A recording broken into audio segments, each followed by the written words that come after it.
And finally, we're here. We're ready to play Citizen Sleeper. Again, yeah. I so love this game. I really love this game. So I don't want to do even a break with that. I really want to complete it on stream.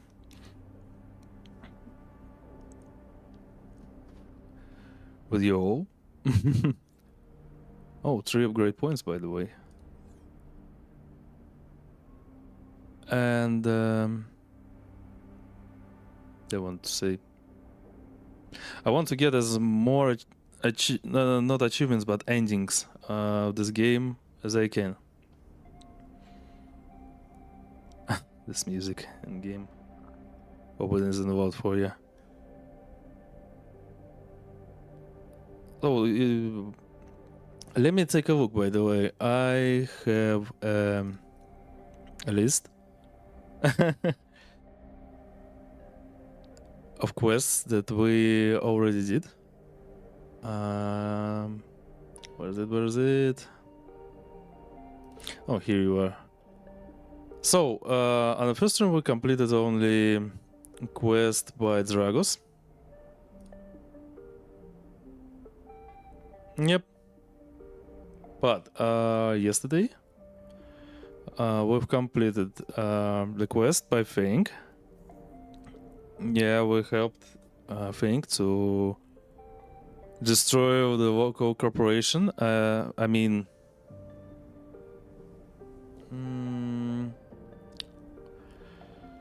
get one not really good human, get him hired. Oh, fired, sorry. Also, we've completed quest by Sabine and Rabia. So we helped the local... Okay, first quest, we helped the local corporation. Second quest, we helped the local gang. Also, we completed the quest by Anhita, local mercenary. Really controversial quest, I would say. Still, I don't know what to think. And yep, we helped this that window vending machine.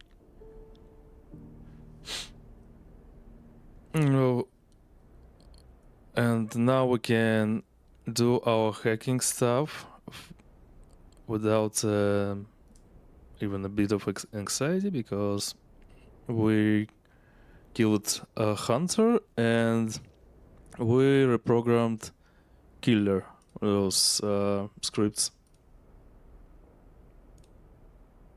Yep. Also, we abandoned quest by Ethan because, well, it's Ethan. Didn't want to help this guy. I'm sure that he wouldn't help us. So let's go. What we have today? We need to start. Wait. What we have? Enter the Greenway. Yeah, we need to unlock Greenway gate first. Emphis. Emphis was things. Bring Emphis Matsutake caps. Wait, what? I thought we did already completed it.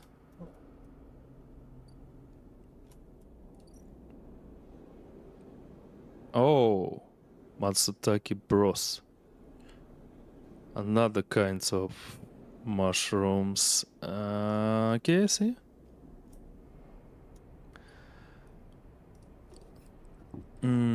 Flotilla 8 as the quest from DLC. We'll do it much later. Grow mushrooms, clear the aviary. Oh, by the way, nice quest. Why not? Improve the overlook. The first batch to be ready. Tower wants to build a distillery. Oh, yeah. 2 cycles left. Nice.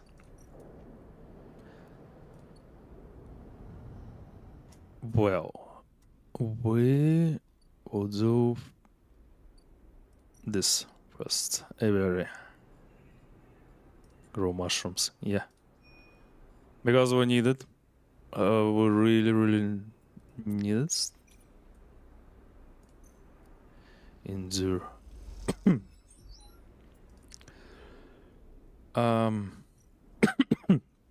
Really sorry. Insight. Endure. Also, what's here? Row caps. Groove spores. Insight.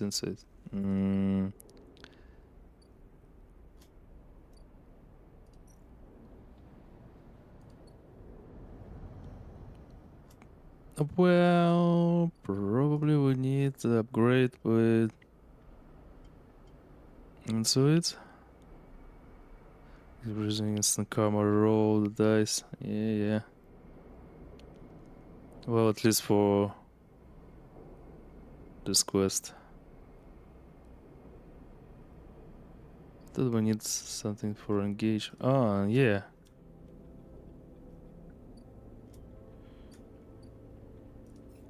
Improve the overlook. Ah, okay. Let's do this, I suppose. I don't want to wait anymore.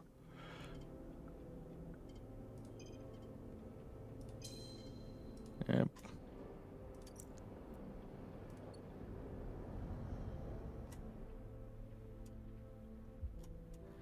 Okay, where's our aviary?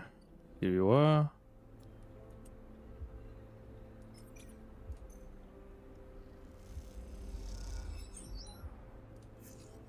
Oh, nice row. And the last one.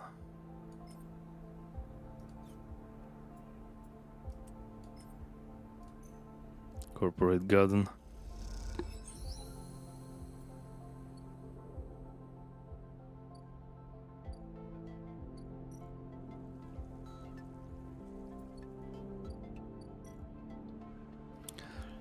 Yeah.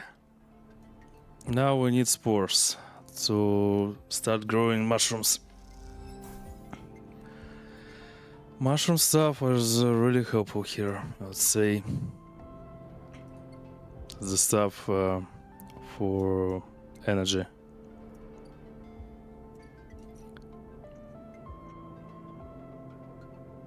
Painting cycle.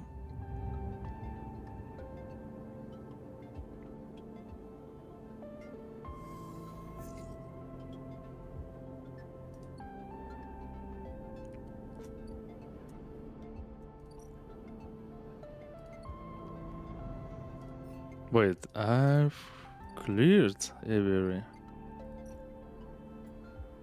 Yep. Something went wrong. We need spores. More spores. Yep. Aviary. 1 and 2.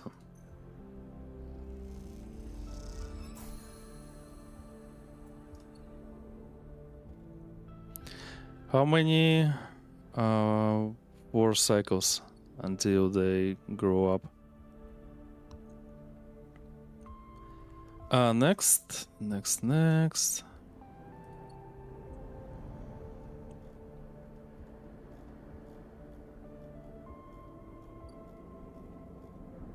One cycle here. Nothing here.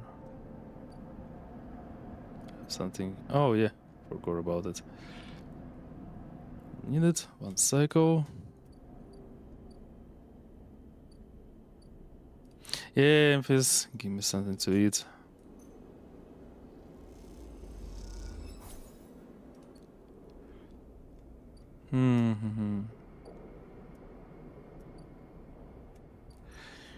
Also, let's start this thing, I suppose. Where are you? Here you are.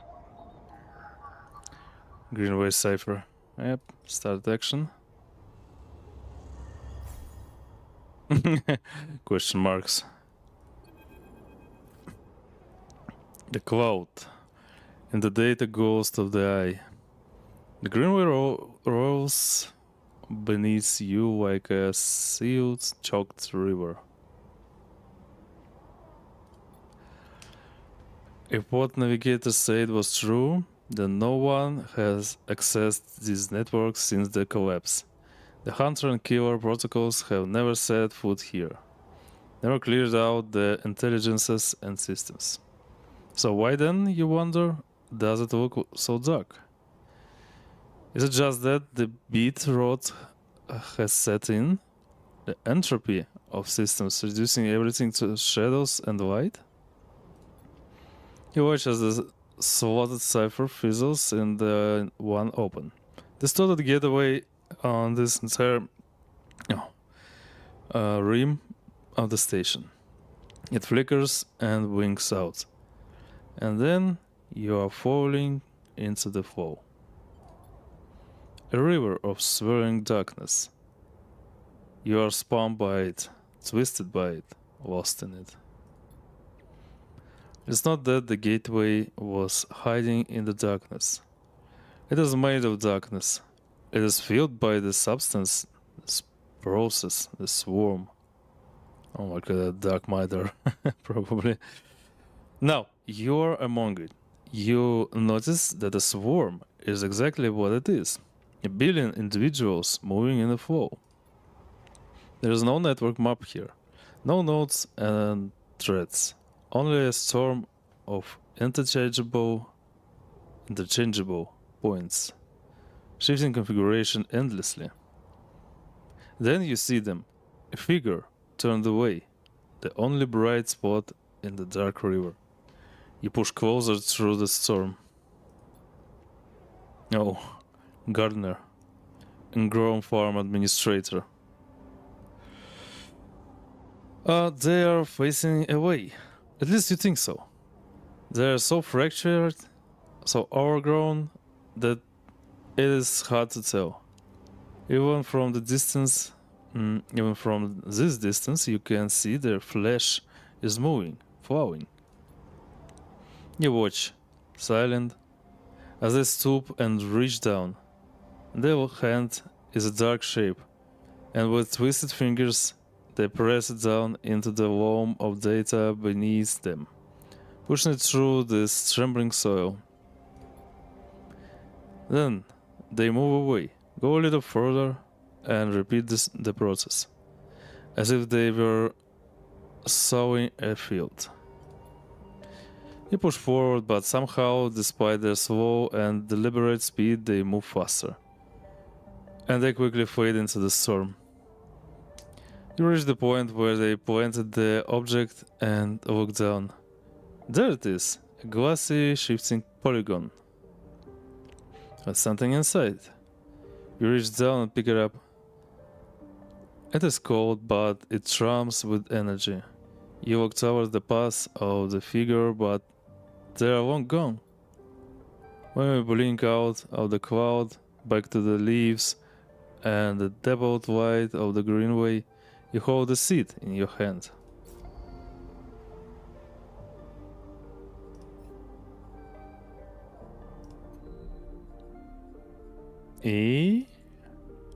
Fine and nurturing growth. Okay, wait.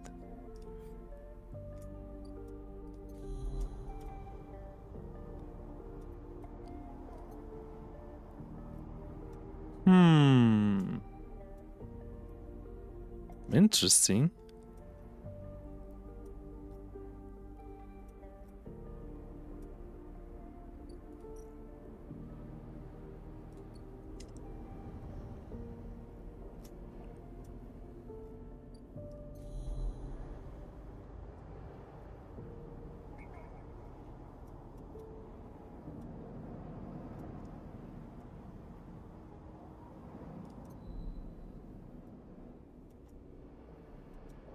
I can't see the quest marker here. Maybe it's somewhere there.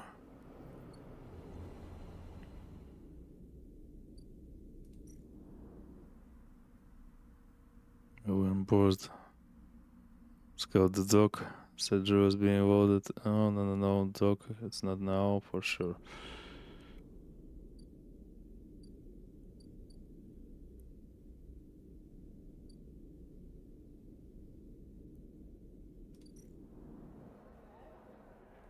Space is socializing. Oh, I just wonder. Oh, wait, what? Access manifests. Okay, wait. Yeah, is stronging with spaces from across the Sarga systems. They can be prickly bunch, but they know the place well. Stack Bliss, House of Wolf, incoming and outgoing shields. The digital manifest will help you get your head on those places. No, I know we have something like a quest here, but go right now. What's here? Interface, of course. What we can get? Still shipment. My god, I can't. Let me check. Don't need this. Wait.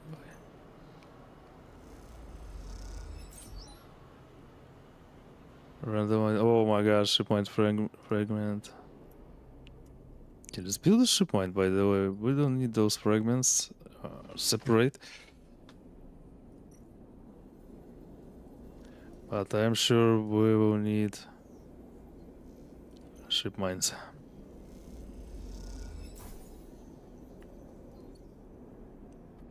Also, we can sell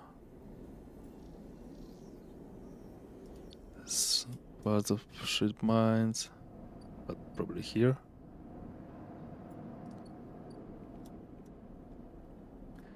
Oh. Or yeah, fragment supply.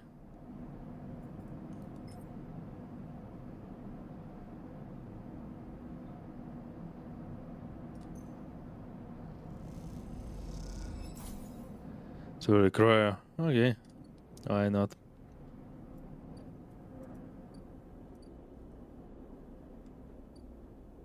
Exchange.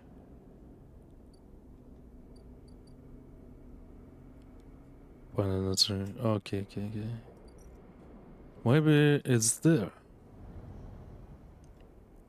Here, for example. Sieve. Oh, okay. At least we can get some money here. Mushroom grooves.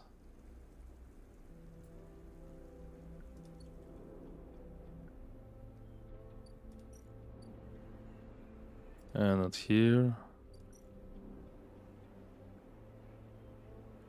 Also not here.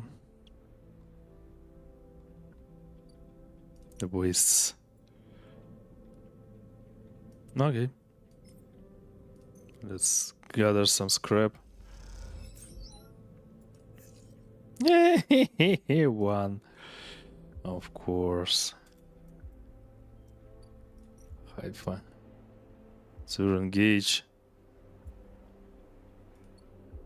No.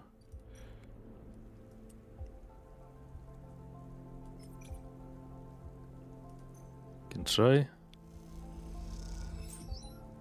Yay, positive.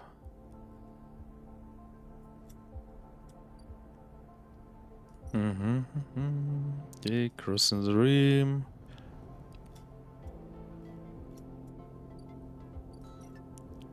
Going here, yeah, not forget to hit the cat.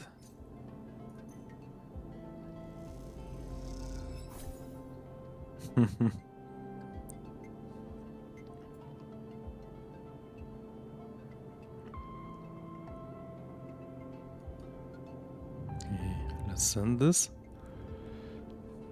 In the cycle, I mean.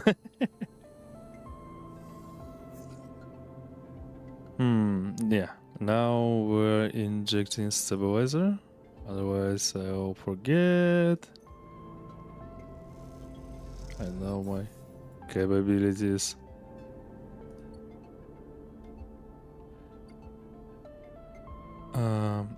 Yeah. Tower. Yay! Tower comes to you to you one shift when the bar is empty, tapping you on the shoulder as you clean the bar. It's ready. Just green from ear to ear. Oh my gosh, it's so beautiful. Can I try? Obviously. She grabs you by the arm before you can ask anything else and drags you into the back room. Oh, sounds so nice. The smell hits you immediately when you enter a cocktail of rich fermentation and chemical sharpness. The room is warm and bright now, the newly installed lights making the place look clean, whatever it is or not. Tao has already pulled up a couple of stools around a metal crate, where two glasses with a few fingers of pale roll inside sit waiting. She smiles. I haven't even tried it yet. You can see she's nervous. You both sit at the makeshift table, the slight strangeness of the situation making you both jumpy.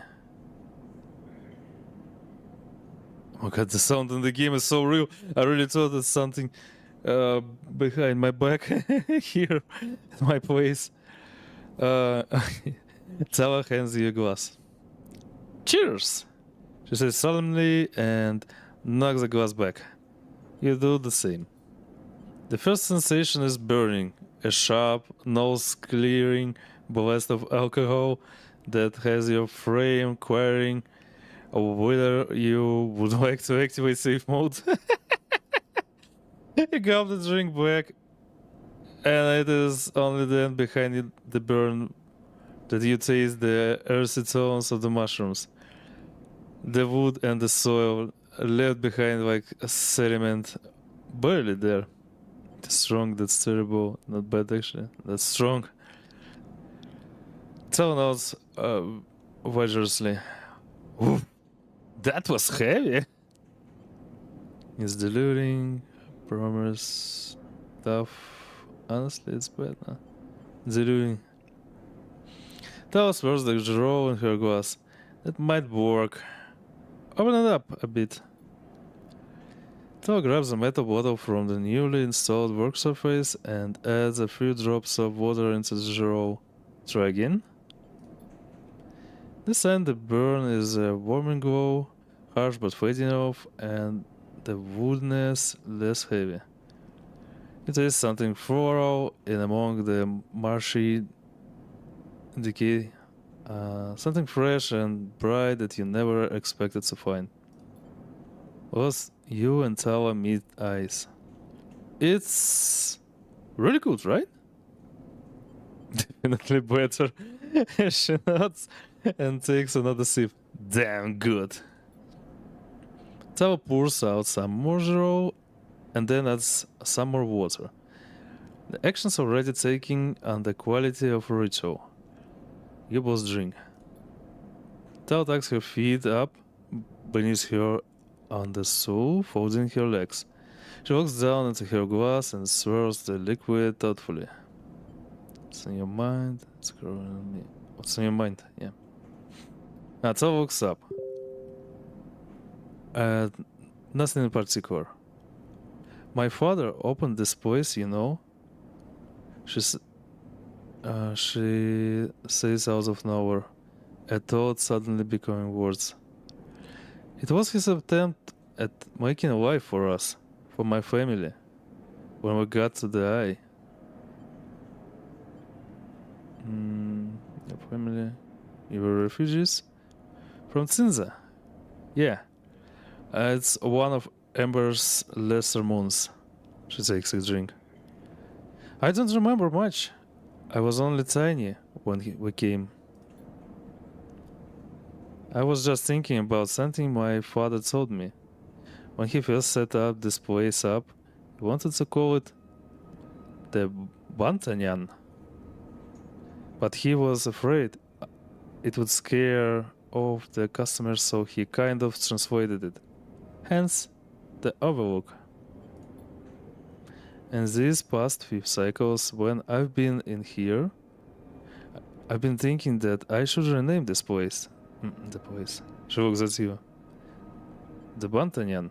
What do you think? What does it mean? That said, he translated it to overlook. So something like that? Watchtower, maybe. Look out. Tao picks up her glass. That settles and then. To the Bantanyan. You both clink your glasses and drink up.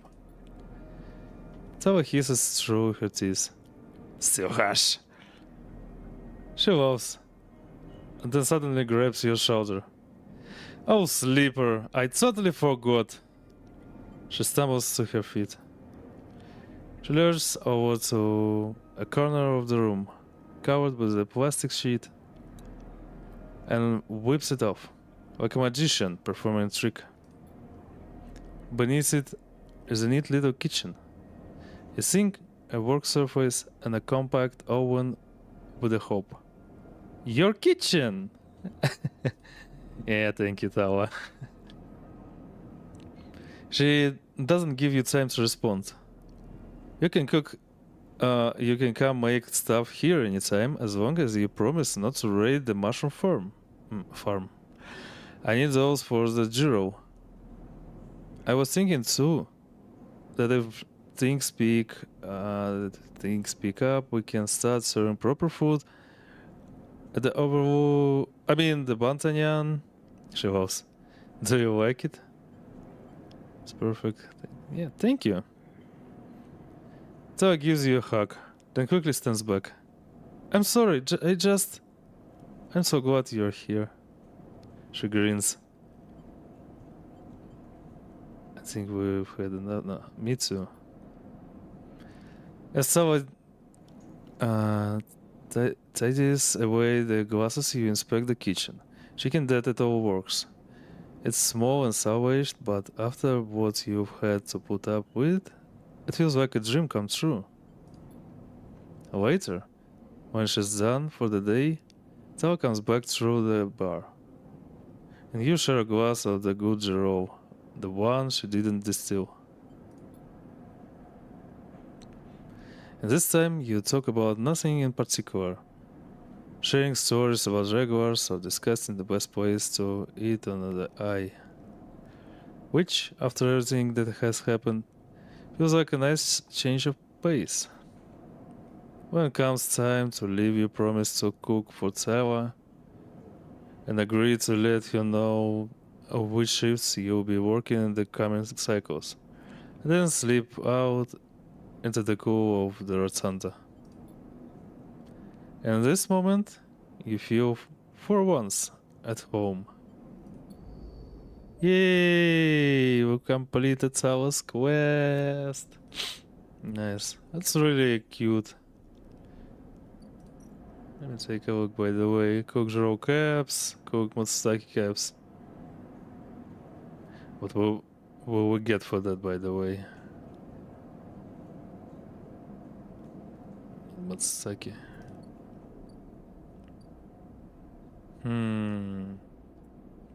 Okay. And the green one nurturing grow bed for the seed.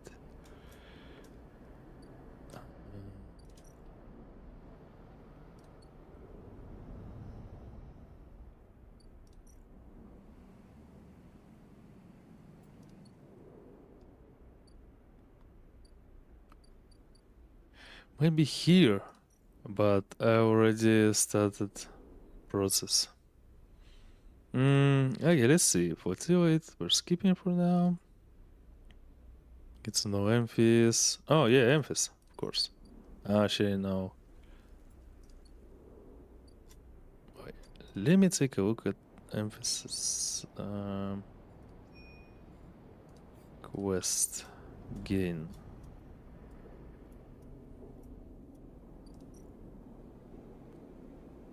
Yeah, we need Matsutake. It's only on the aviary. Wait. Also grow mushrooms. Treatment spores and let them grow. Yeah. Okay, we can start Hyper Commune quest right now. No, a lot of things to do here.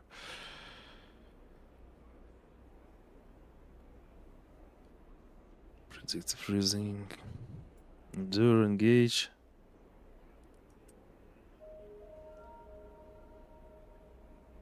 I won't get anything but respect here.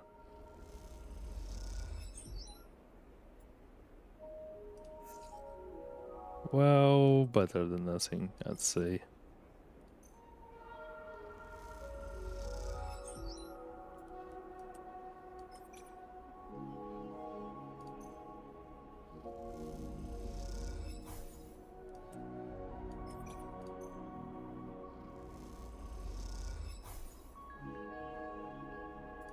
One more. Oh, wait. Stripe. Wait, what? Grow spores, 0 caps. Nope. Wait, new drive? Where? Am I blind?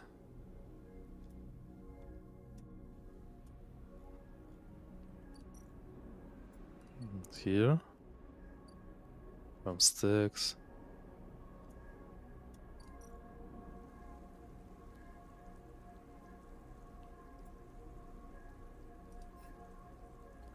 Oh, let's give volunteer the commune.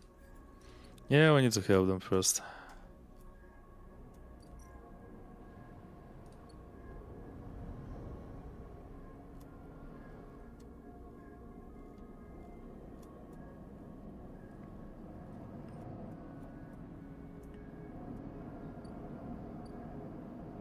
Empty container. Yeah. Okay, let's end the cycle. I forgot to feed the stray.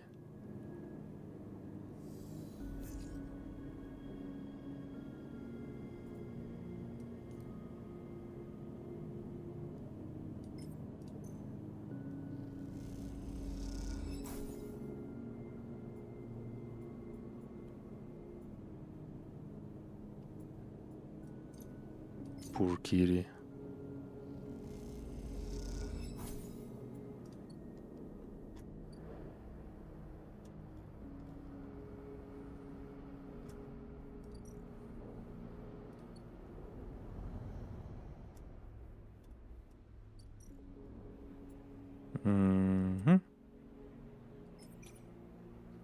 Okay, wait. Engage or endure? Okay, endure is this section. Okay, engage. Yes, again, after engage. Oh yeah, let's do engage. Fire emblem. Engage. Yay. Trail seeker. Now, living. Oh, upgrade points? What? Oh, okay, never mind, but oh, why? That's great. Agent knows give double data. Should we take it? I don't know. Oh, nice. We have this thing called Hyphodrome. Communal sleeping quarters. Yeah, now we don't need to move somewhere. Now we can do the quest here.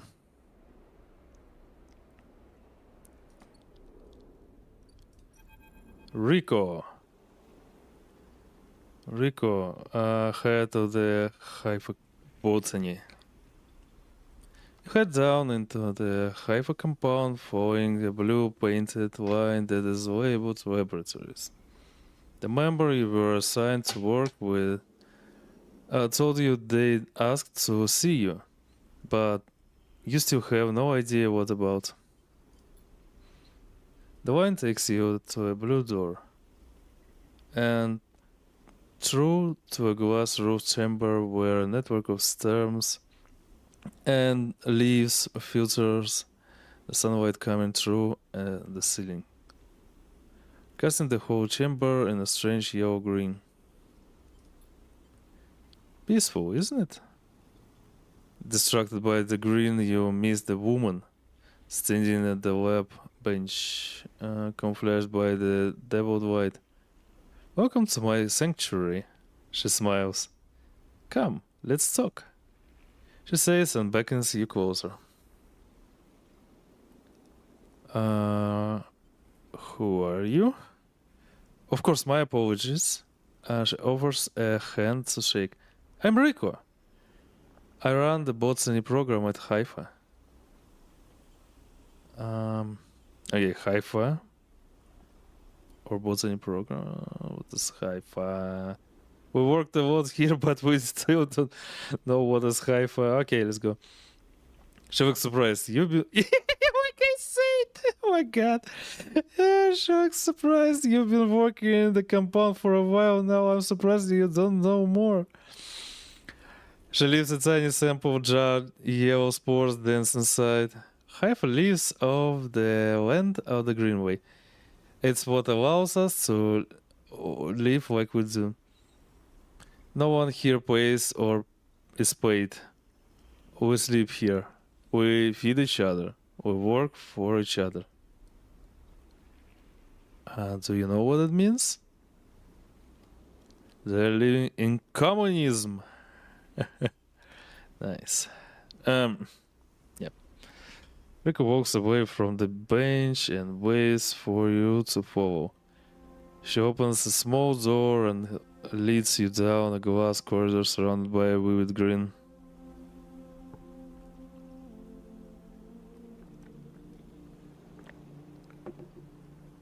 All this, she says, gesturing at the hourglass. It's a kind of miracle. She looks at you with bright eyes. What do you think usually happens to plants on stations like this when they are abandoned? They die, they dry up, they keep growing. They dry up? Exactly. And they run out of water. Very rapidly, in fact. She leads you left at the crossroads. But here, they endured. She smiles to herself. Actually, no, they thrived. You look at the bright tendrils wrapped around the metal frames of the corridor. They look dominant strong, like they are taking control of this place. Riko continues. Of course, Solheim tried to create a stable biosphere here, patchworking the surface with gardens and algae tanks that feed into a network of microbial reclamation systems. But the Greenway was always envisioned as extractive, a place from which the harvest is removed and sold to those living on the station, not a closed loop.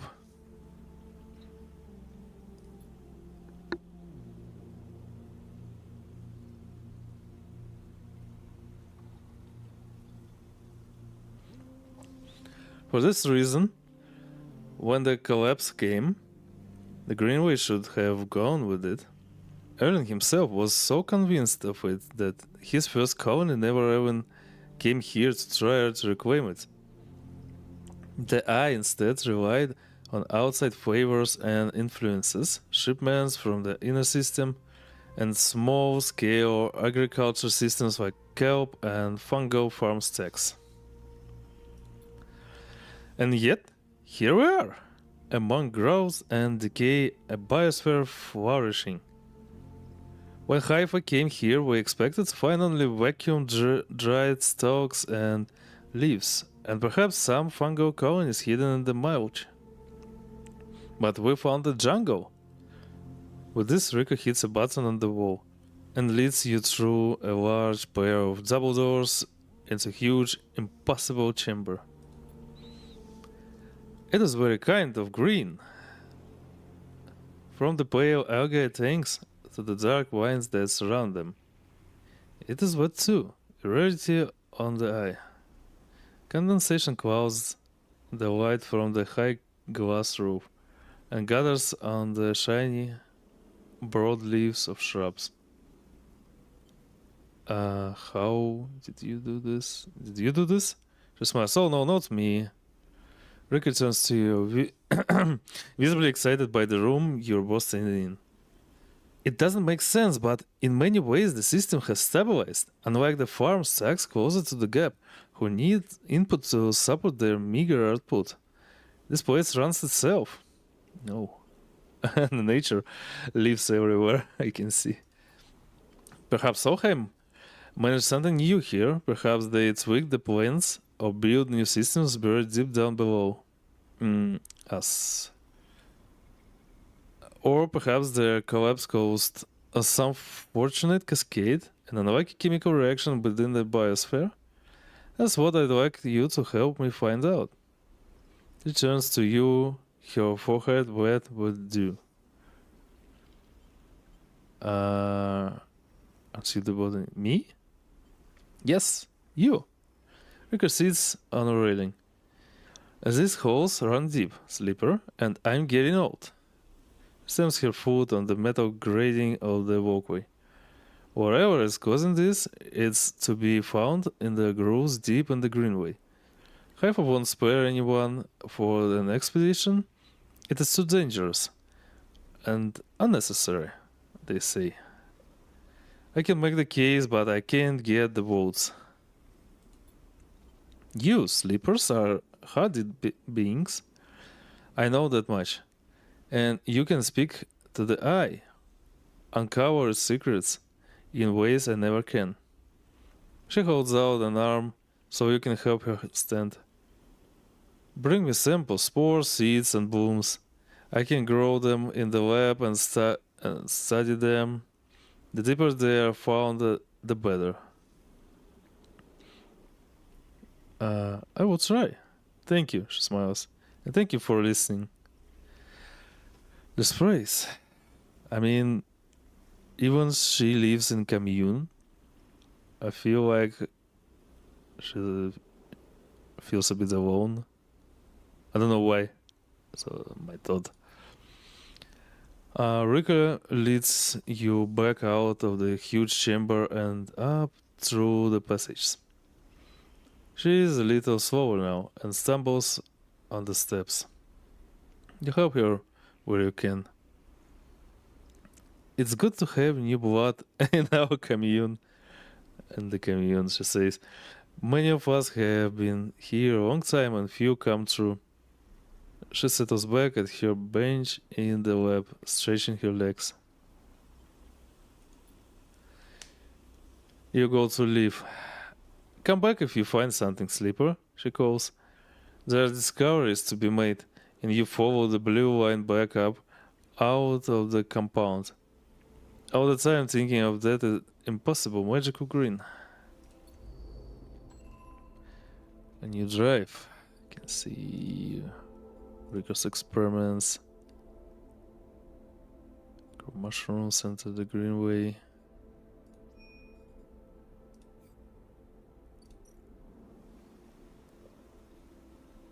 Oh, we need more spores. I see 3 more. Okay.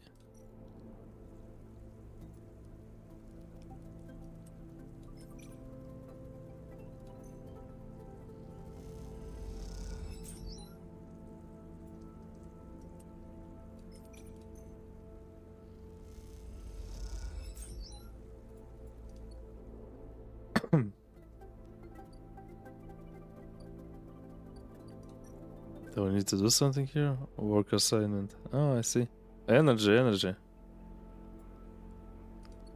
Nice. Oh, here's the place where we can get energy, at least. Yeah, spores. Start action. 1, 2, and 3.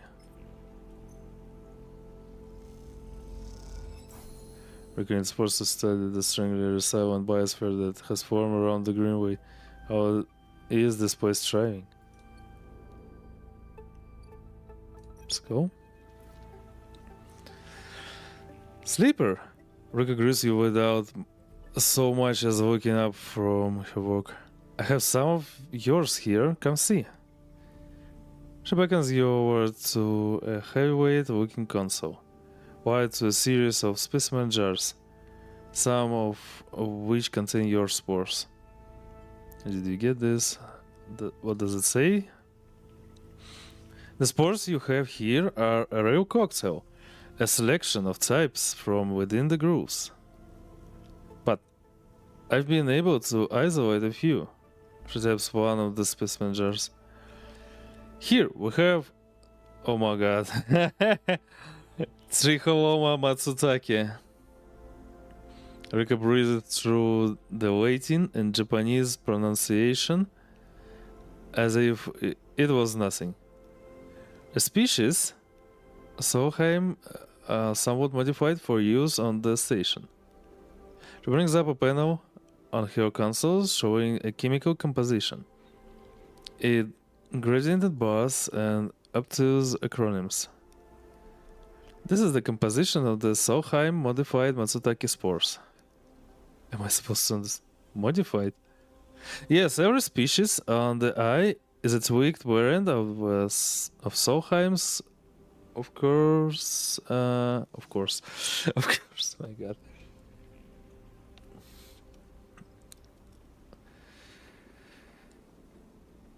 But that's not the point. Riko brings up another panel, identical in layout but with widely different colors and numbers.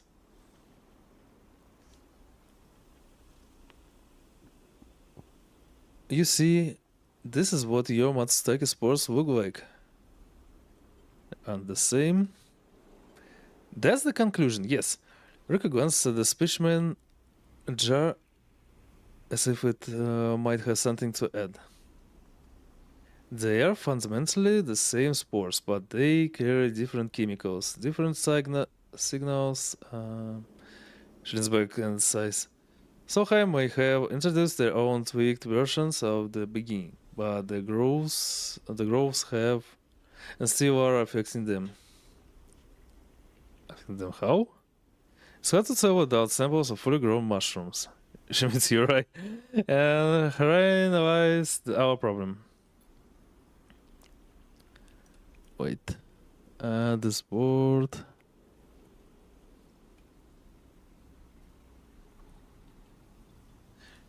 Hearing. Yeah. Hearing. Yeah. This game shows me how bad my English is. Meh. Oh, wait, let me move my microphone to relax a bit. She moves to another desk where two trays sit side by side. The first contains nothing but plant mulch. The second you smell before you even look at it, the pungent aroma of the fruiting Matsutake like rotting. Sudden overalls waste with an edge of spice. The Matsutake here are grown from Solheim stalks, pulled from a spore vault in this complex. Shrinks. They are delicious, by the way. She sets them aside. The empty tray is germinated with the spores you collected. No activity, no germination, nothing. But the growths are full. Yes, they are. Riko looks at you directly, and you suddenly realize how much she is enjoying this. Of course. She's botanist, of course. She's enjoying this. Yes, they are. Riko looks at you directly. Okay, so here is our puzzle. Sleeper. Spores from the grooves won't grow in the lab. But gathering fruiting berries from the groves is too unpredictable. We need to grow a fruiting berry from some of these spores, so we can track it, understand it. In short, I need you to become a mushroom farmer. Uh, Actually, I already started. Yeah, Riko looks impressed. Well, an eager mycologist.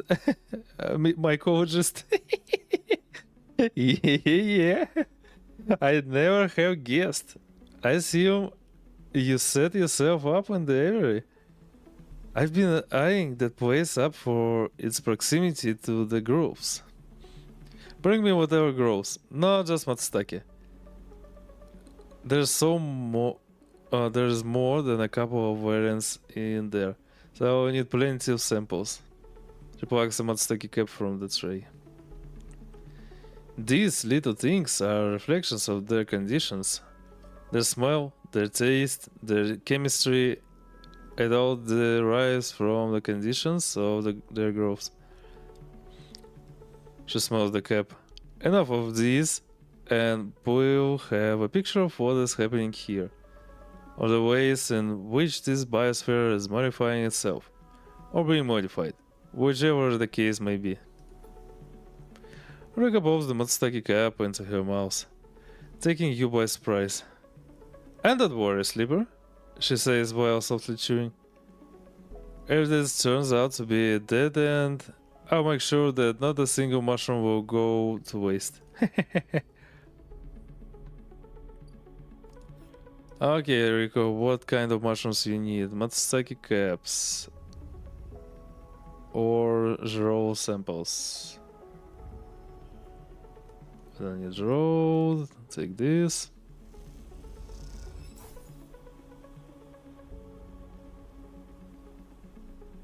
And Matsutake as well.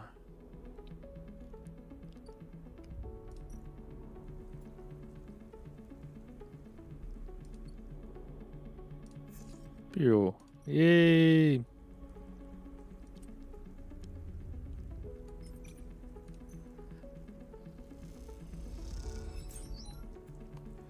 More mushrooms.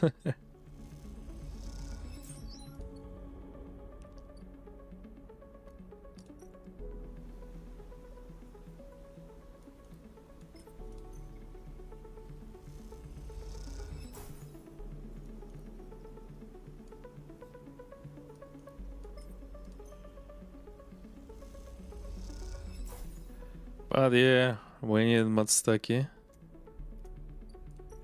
Oh, yeah, we don't need to go anywhere now.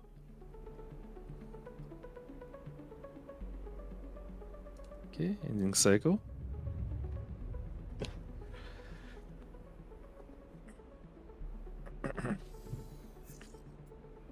Oh, nice dices.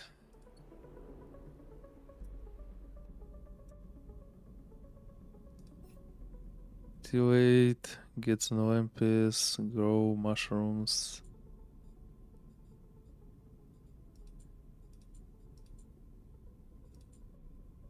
Mushrooms to the briar, yeah. So later, enter the greenway. Yeah, it's only one quest available right now. So we need to wait. Take a look again what we have here.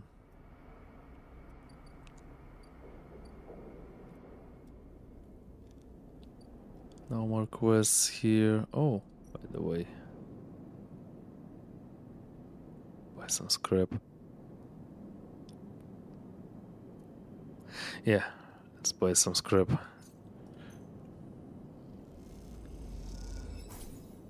Oh! A ship mind fragment. Don't need it, but why not? Scrap. We need scrap.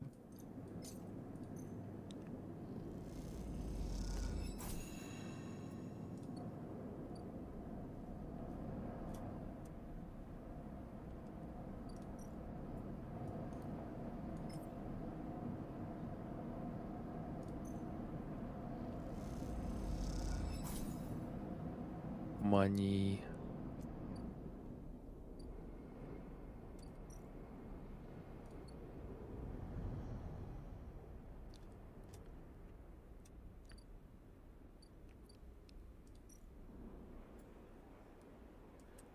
Engage you.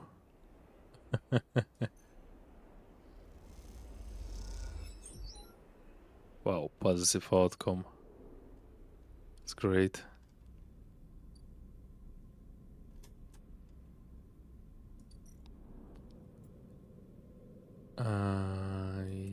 Yep. Well,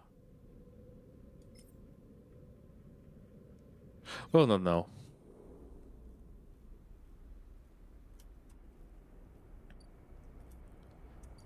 First of all, where went wine? Money? Still a shipment. We can do this again.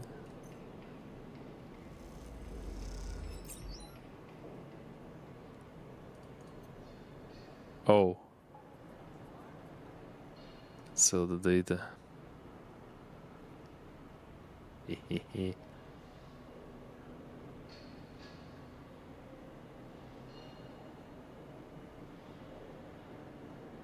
Systems can be fooled for one.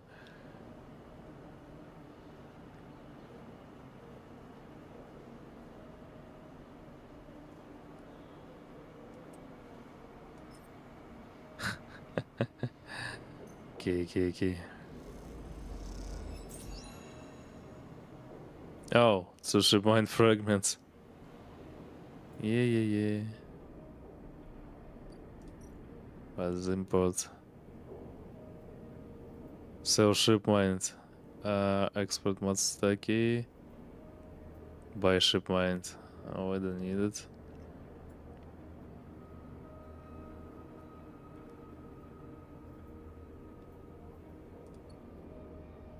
Yeah, there's another way to earn some money here.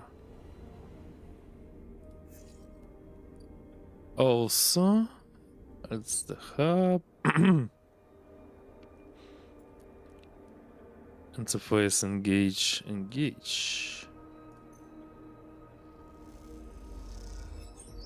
Socialize a bit. You don't know why not.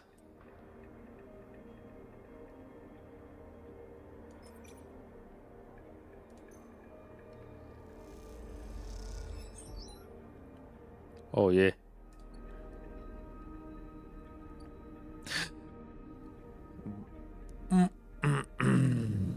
Bliss. Lounge. Spacer meal. Okay. Yeah. Oh, Bliss. Yeah, she's really cute.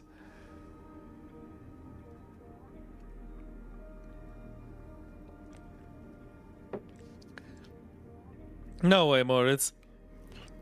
Take those substandard filters back to the shit heels who sold you them. Hear the voice echoing out of the bay as you pass. And moments later, someone who you assume is Moritz drifts out with it, dragging a palette of filter cartridges by its teether. Hey, you out there? The same voice echoes out of the entrance. Looking for work? Yes? I just need a hand. Get in here. Oh my god. The voice is coming from someone shorter than you expected. She's tiny. She is floating in the microgravity of the docking bay beside a half deconstructed life support unit that looks like it might have exploded at some point. She points arranged in your direction. You know anything about these things? She doesn't wait for an answer. Scratch that, just help me with the gazing. Help her? Alright then. She deftly moves around the unit, making space for you beside the central seam in the dented case. Just take a grip here and lift out and up. Then I can get in and unbolt it. She whacks the unit with the wrench, holding the twisted to shit. At Bliss, stop swearing. But okay, she's a mechanic, I can understand. Oh, nice earphones, by the way. No, I really like your design. Look at here.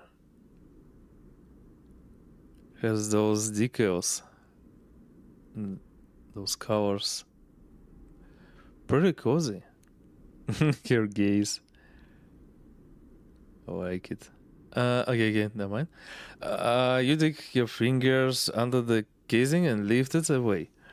A metal squealing from the force. As she puts her hands under, spinning the range to slip out the bolts, catching them in her other hand, then they spiral free. Oh, good! The casing lifts off, revealing the ornate piping of the unit's interior. She whistles at the mass of ducts and filters. By the way, everyone calls me Bliss. He pats you on the shoulder, offering a little in the way of an explanation. What do you do here? Is this your way? Oh, the first question had an obvious answer. It is for now, yeah. Whether I like it or not. She looks at you like that should mean something. Willie starts pushing and pulling at the duct work, looking for fractured pipes. We haggle for contracts, but the good ones get snapped up quick by the bigger base. So here I am trying to get this M2 unit running again for one of the freelance stacks. Small same stuff? How's this? She rips out a ribbed pipe and hands it to you like a freshly caught fish. We turn stuff around fast and neat, and maybe we get a chance at landing something bigger. Something starts hissing in the unit, and Bliss quietens with a precise whack. Nice. I love your methods. But to be honest with you, the way things are going, I can already see the other crews licking their lips, ready to take this place over. She looks up at you. I'm almost out of luck. What happened? Long story. Some people just can't keep promises. Well, please. I would say I can understand you. She keep it. Wait. Let me take a sip.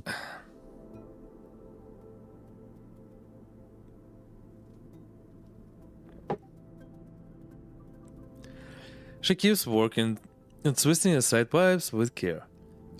There we are. Bliss pulls her hand from deep inside the unit and out it comes, clutching a lampen cube scorched black.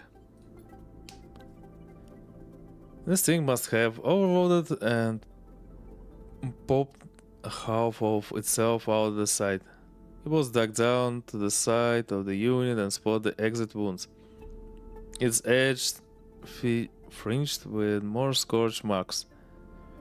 Grab me a replacement converter from the racks, will you? Head to the rack. You kick off from the unit and drift over the wall racks, where a catalog of parts sits secured in clamps. Card tape and scrawled notes further across the wall. A complex organization system of Bliss' own design, or just a big mess. You try to pick up the right part. M2 converter, I can recall. You grab the part and push back to the unit. Bliss holds out an arm and you pass it over. The converter spinning gently as it leaves your hand. Perfect! You passed! Yay! Thanks to my memory. This dialogue. She straightens up from the unit. That is, if you want to work here. Just rubs her hands clean, looking down at her palms. Truth is, I need a hand here. My partner skipped out on me and left me with a whole mess. You seem like you might at least be better at spotting a clean air filter than Moritz. I'd be happy to. Wait, she frowns at the Rex. That's not all of it. My old business partner, they rinsed the place, emptied the accounts. To bid for jobs, we need to put down deposits. Bring in pots, paid tag fees. For that. She looks nervous and burst. We need cheats. You want me to pay to work? An investment? Exactly. Partners. Straight split. Bliss settles herself against the unit and looks off into the distance. I guess I look pretty stupid. Here I am asking a random passer by to be my business partner. No offense. She managed to smile.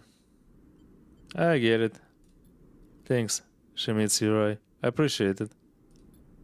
Bliss goes back to working on the unit. Look, it's not pressure. You find the money, or you find someone who has, or you just forget the whole thing. Up to you. She gestures for you to help her refit the casing, and you both slot it back into place. I think I'm good to wrap this one up for now, but if you are into it, come back and we can bid on a new contract. Something to get our teeth into. Something that pays. She gives you a serious look. You can trust me, I don't say this stuff lightly. You kick away from the bay, propelling yourself back to the handholds at the entrance. You see, you slip out with a wave, and as you do, someone slips back in. You hear Bliss as you glide down the passageway. Moritz, I swear to God, if those windows aren't clean. You smile. Seems like this could be interesting. Yep. But not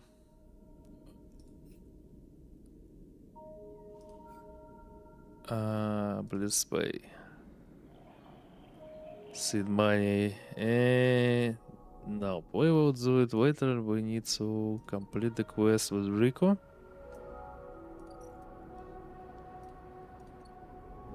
Also, I want my mushrooms.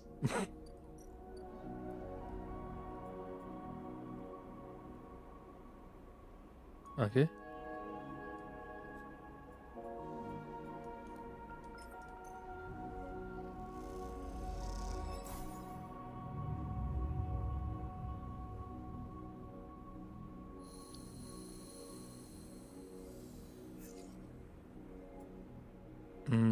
Let's take a look.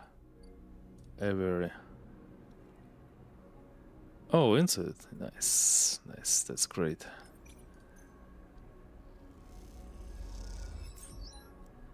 Random. Oh. Matsutake and Clubhead. Clubhead we will need later. Probably we need now Matsutake. Can recall, but also we need to give Matsutake to Emphis. Oh, wait. Stop. Let's go to Emphis. I want to finish his quest as well. Oh, yeah. He needs two. Let's go.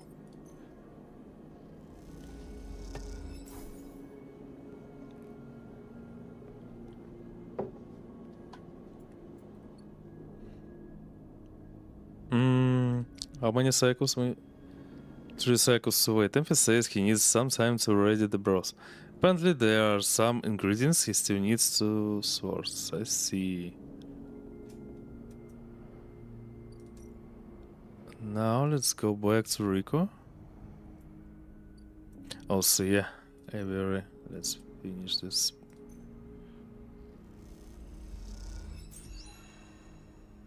E. Oh, upgrade point. Yay, 3 upgrade points. Nice. We need to. Need to spare it somewhere. Hard to kill. Or we can use this one. Self repair. Engineer or engage. Let's take a look what kind of quest. I would say I think we'll need engage right now. So yeah, let's do this. Also, let's do this. Yep. Mushroom grooves. Collecting spores. And Avery. 3, yay.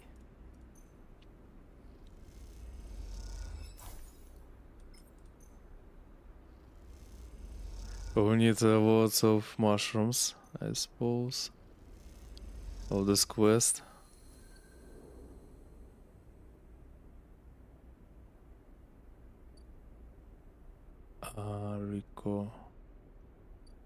Riko.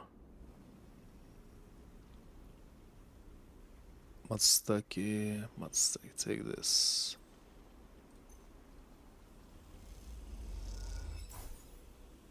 Oh, even +3, nice, we can finish it. Faster than I thought.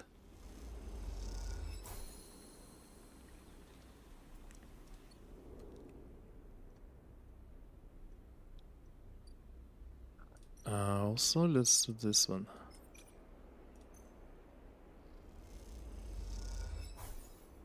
Yep.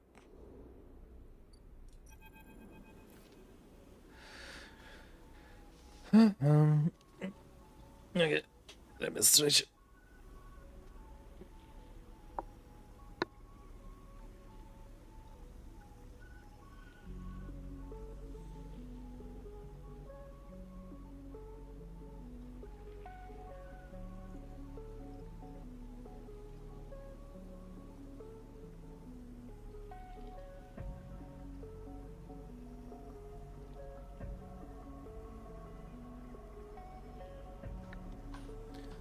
Okay, let's go.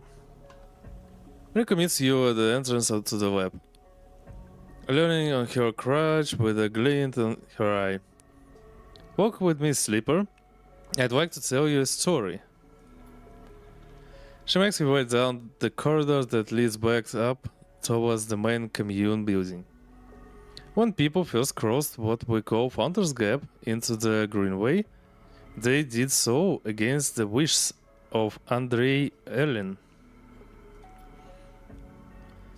At the time, Erlin was trying to stabilize the Union and establish control over the Eye in the wake of Solheim's collapse. It was chaos, competing factions, failing systems, so many dead and injured from the riots. That was his priority. Why? Erlin was interested in people, not plans. He was a pragmatist, and for good reason. We both crossed through a glass-roofed tunnel. The greenway outside crowded with vines and branches dabbling the light. Erlin had written the greenway off, cut off from the rest of the station and linked to a broken spoke. He claimed it was only a matter of time before everything here would die. He refused to let anyone abandon their duty to the Union and cross. They were traitors to the cause, or as good as. Riko continues, making her slow but steady way into the inner gardens of the commune. There weren't many of us, but we believed what was here was worth saving. We had to keep our plans secret until we crossed And some of us left people behind. She pauses to catch her breath. Her voice crackling. It is difficult to know if from a photo or emotion. What we found was a disaster, nothing like what you see here. Half of the greenway was leaking oxygen into space. The plants flash frozen. The other half was a swamp of mulch. As decaying matter clogged every system. We worked hard. We lost good people. We cleaned up and closed up. But it was never going to be enough. After many cycles, we all knew this place was doomed. But we kept on working, talking less and less, because we couldn't face it. We all developed a death wish. If the Greenway was going to die, so would we. What changed? Everything, Riko smiles. We crossed some invisible boundary, tipped some biological scale, and the Greenway started to recover. Plants flowered. Crops sprouted. For the first time, we reaped the fruits of our labor. Riko smiles, looking up at you. We thought it was us. That we managed to do just enough to end the cycle of decay. I thought we had saved the Greenway until today. Oh. Something plots like it's a plot twist. You pass into the grow beds of the commune, rich with the hustle and bustle of Haifa members planting and harvesting. For a while, Riko is quiet, and you both simply observe the hypnotic moments of the work crews. The eager chatter washing over you like a wave. Riko smiles to herself. I should have known, of course, that our arrogance was unfounded, but we needed to believe back then. We needed a myth to bring more people across the gap.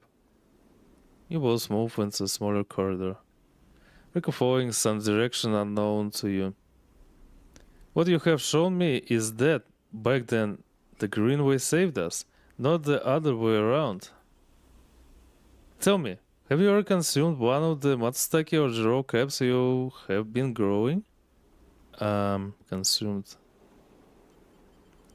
Yes. I imagine they were delicious, nutritious, not nutritious, almost uniquely so. She muses. After all, they were designed for you.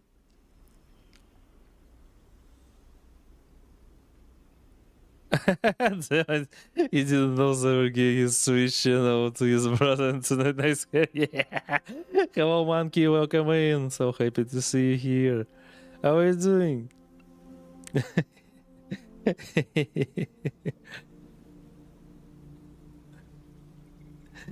Yeah. I love those dreadlocks. It was my idea to add them to the final version of my model. It's like I only forgetting. It's it's like a reference to old cyber gods culture. Those guys from 2000s or even 90s. No, maybe you saw them. You're good. What about the internet? Where's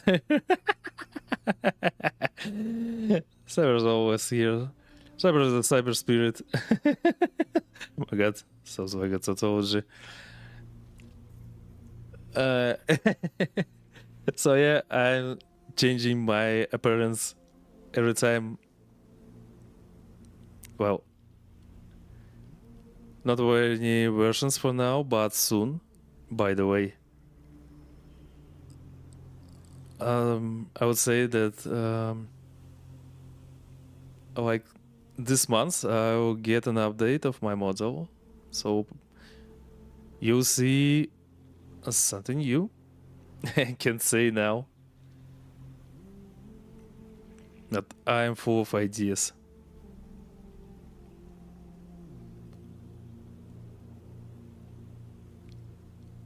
And also about me, I feel really great. I touched the grass, I mean the snow today. Yeah, I was outside visiting my grandma and it was really great. So I'm full of oxygen and also full of good mood, I would say. This is some Fins and Ferb stuff. I saw this cartoon, but not that much. A couple of series, probably a couple of episodes. I mean, Savage the streamer.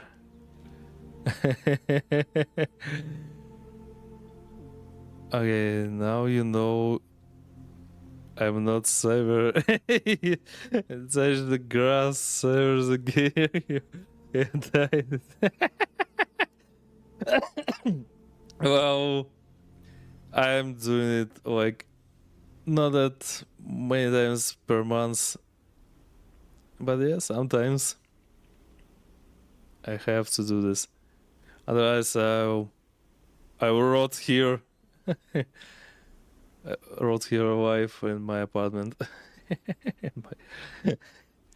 But yeah, still I'm a gamer. I really wanted to play the game.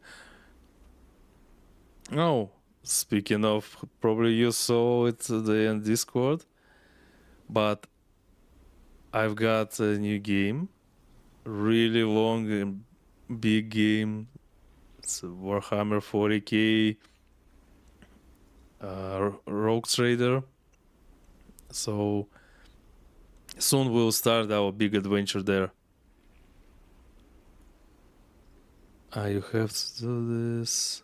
Dash grass and turns into dust like a vampire. Well, vampire will turn into dust with the sun. And isn't a sun. It's really bad weather here. Still, we have a snowstorm here. It's like never-ending thing. But at least it's only -2 Celsius today. So I haven't froze my ass. In comparison, last weekend there was -20.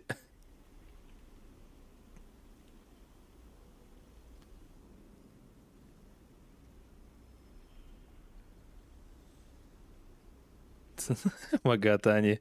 Hello, by the way, there's something about your stream quality. Yeah, watching from mobile. You didn't pay for the Wi-Fi bill. Man, it's bad.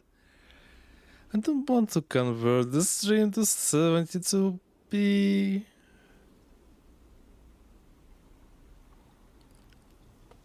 We're losing quality, but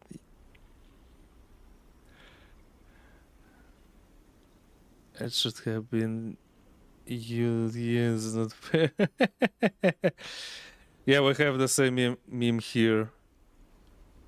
I can recall someone recorded the guy who was crying to his mother. The guy, by the way, is like 40 years old, and his brother went to Egypt for vacation, and the guy was yelling like, "Why him? It's not me. I also want to go to Egypt."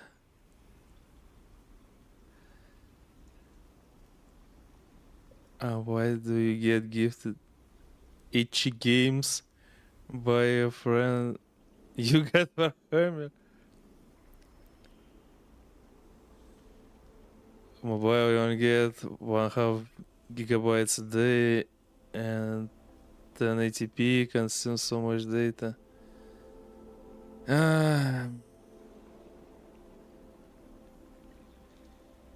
That's sad, Annie.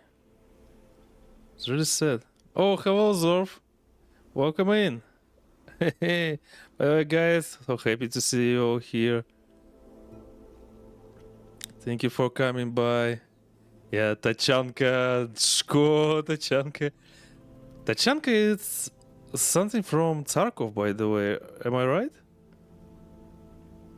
Egypt visitors, when you hit them with Pharaoh curse, it goes. I will have such a joke here. If you are getting old, you are losing your scent from your ass. Oh, Tachank Rainbow Six, yeah. I forgot. Tachank was in Rainbow Six Siege. Yeah, I haven't played Rainbow Six, but know only a little. But I know something about Tarkov. Tachanka. How are you doing, Captain?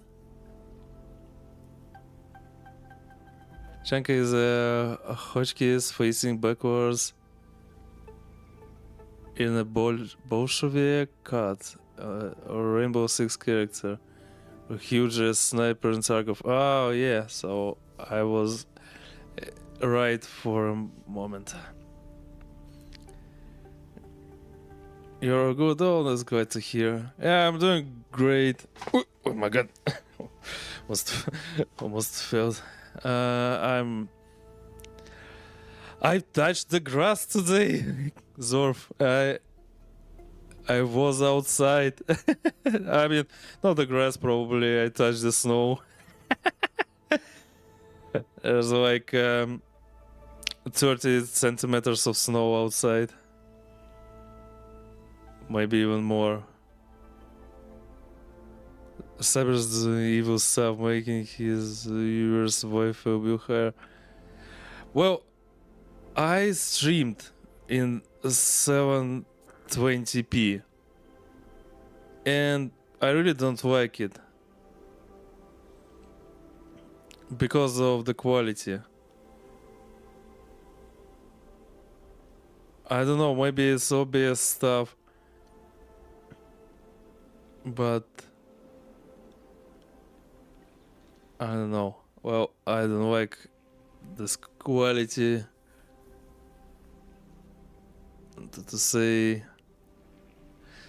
we still need to get this freaking affiliate stuff so Annie can switch to 720 or 480 or even 360, and other, as well as other viewers.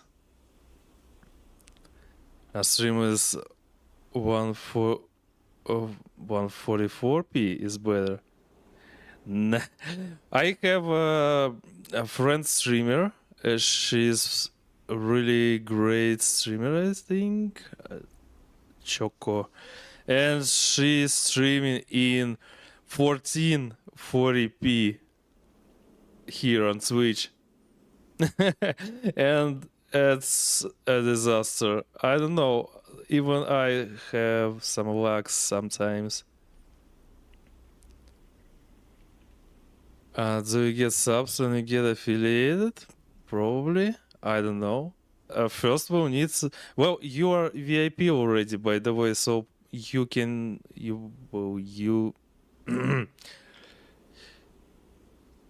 my god, I forgot English. So probably you can use all the stuff as a subscriber as well.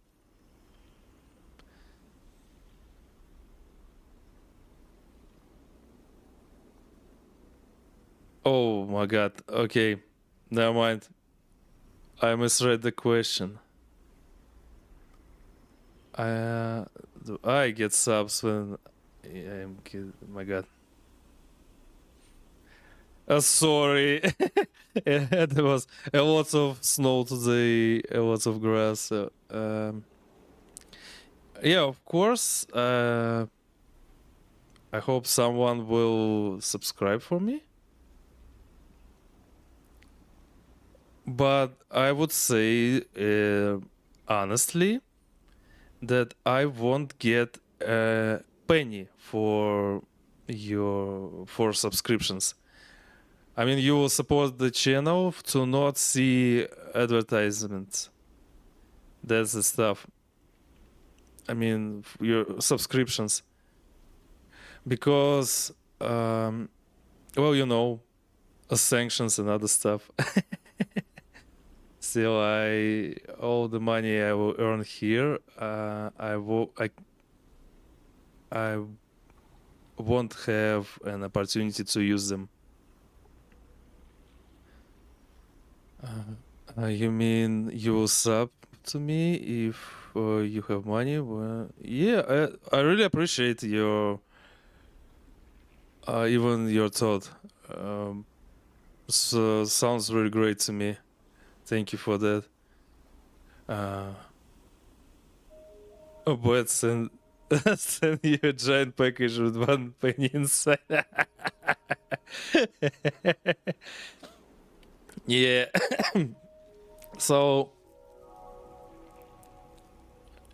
it's cheap, so you probably will sub to me if inflation doesn't fuck you.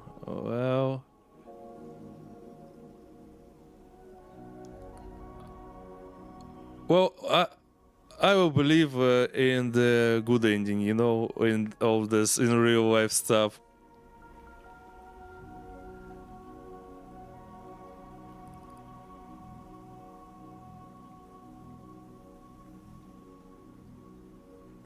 It's really hard to believe, but I will.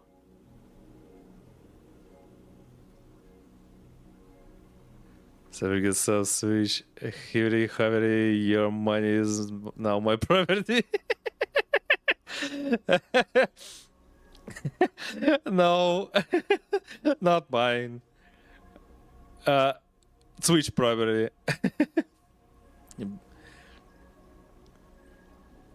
Because I won't get anything from your subs. Well,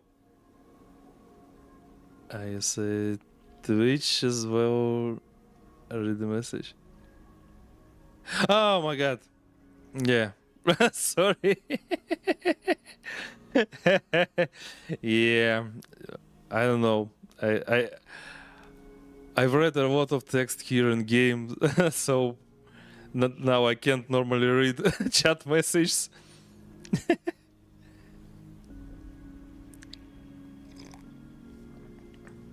Probably I need to wash my face. But my fellow Russian streamers and me, we still believe that someday, or at least they can get their money from Twitch. Someday, because Switch is working with XO right now, and I can sub for someone, so maybe someday they will help us to get our money from your subscriptions and other stuff.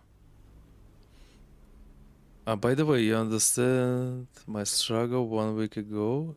You talked to a friend in voice chat and Discord. It was so hard to form words like they're perfectly worded in your mind, but when it comes out of your word, it sounds like.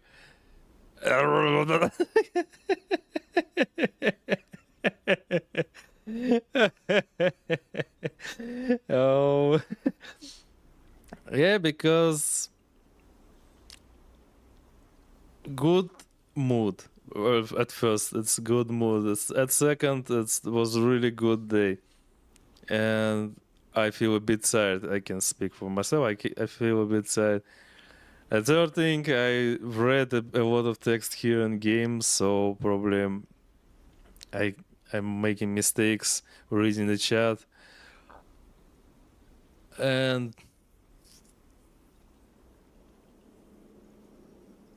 I'm not attentive probably.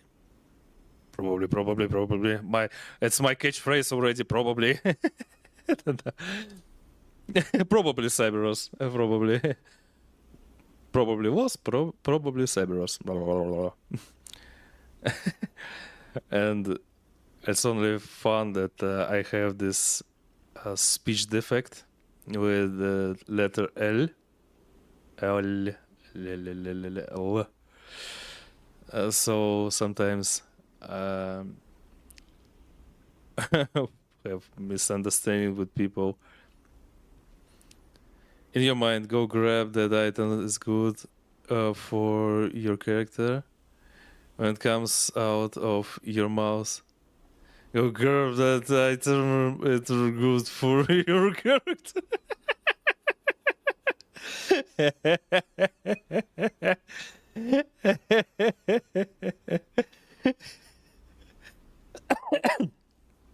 You know, it's really funny because when I'm doing my Duolingo lessons every day, I don't have any issues with that. Like my brain is trying to drag everything, every knowledge about English, everything when I'm doing my Duolingo, and so I have a good grade there. But when it's coming for streams, so I have to talk to real people. My brain's is maybe it's like an anxiety inside my brain, inside my mind, and inside my soul. Also, if you believe, but I'm starting to get an adrenaline, and I'm starting to be stupid a bit, and keep forgetting even easy words. You speaking English alone without anyone speaks without struggling. You in voice chat with your friend. Talk to someone has disability. Oh my god.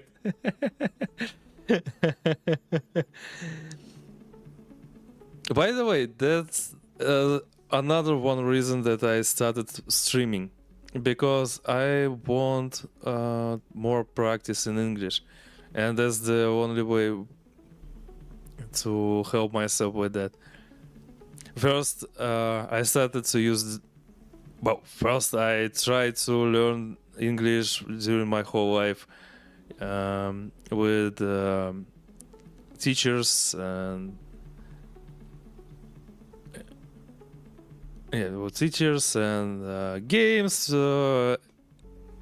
anime maybe, cartoons, US cartoons. Then I started to use Duolingo last year. Then I decided to talk to people here on Twitch. Then I started to talk to people on Discord. And then I started to stream content. But still, you can see I keep forgetting some words, some connections, some rules. Extend on how stupid you sound is hard than Mount Everest. Like you had hard time saying there's and tri-tip dagger there, or tri-tip. It's a Risk of Rain 2 item where you were playing that with a friend. Oh. You know, I've noticed one interesting thing. Sometimes, even in this game, we have a lot of words long and difficult to pronounce, but I don't have problems with them. But if I have short words in the long sentence, I will struck many times.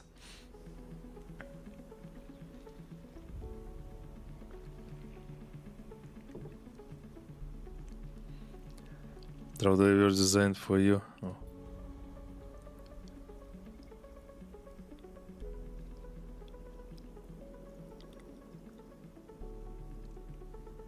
Probably Zorf can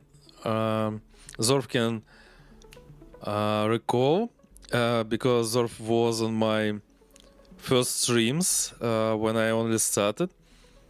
Like I played War Thunder and I tried to explain everything in game about construction of airplanes, about the maps. I mean the history thing, about some tactics in game, and I didn't have problems with that, with this technical stuff and gaming stuff. But when it comes to regular talking, even now, I don't know. I have some.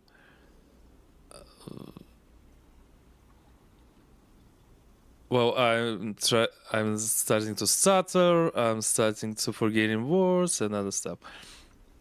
He just said to you, "Can you type it in chat if you can't say it?" He wasn't mean about it, and you agreed because you know you sounded so stupid. That's okay stuff, but not stupid.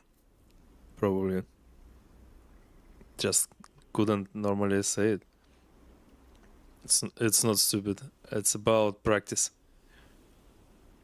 Cyber explaining how to infiltrate in the current building tested documents to prove what's underneath and realistic.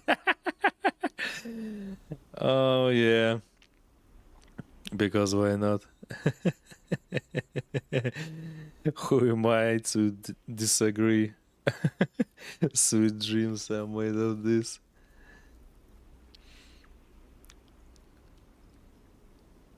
Still documents, yeah. I still don't know if I need to play War Thunder even more. I really got tired of the game so fast. Those battle passes, events, actions, sales, and I don't know, it's became not that interesting to me. So I was bored of things. You love how stream turned from playing a space game to this chat. Nah, that's okay, monkey. I really appreciate that you came and we can have a chat. Because, well, I think people are more important than games. You're playing League for 2 years and getting bored. Meanwhile, your friend who played it since release still playing it. Pathetic. Oh my god, League. I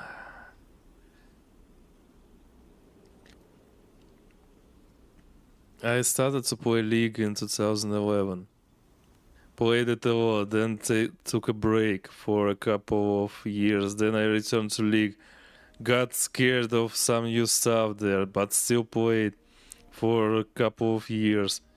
Then I abandoned it for a couple of years. Then my friend said like, let's play a RAM. I was like, okay.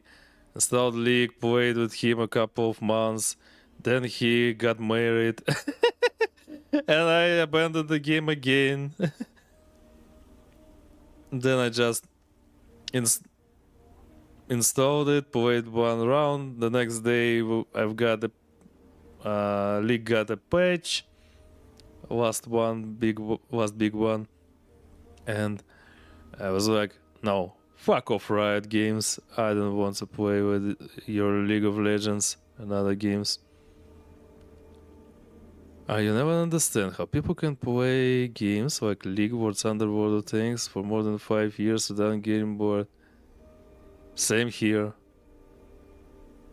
I played League and World of Tanks from 2011. Got bored many times, as I said. Uninstalled them. After 2 years, install them back. Same thing. Repeat. League people are toxic beyond this galaxy. You don't know if I know this, but there was a bait ping in game that was a fishing hook. Since it's a bait, but it also resembled a rope, so people literally use it to tell others to game and themselves. Wait, what?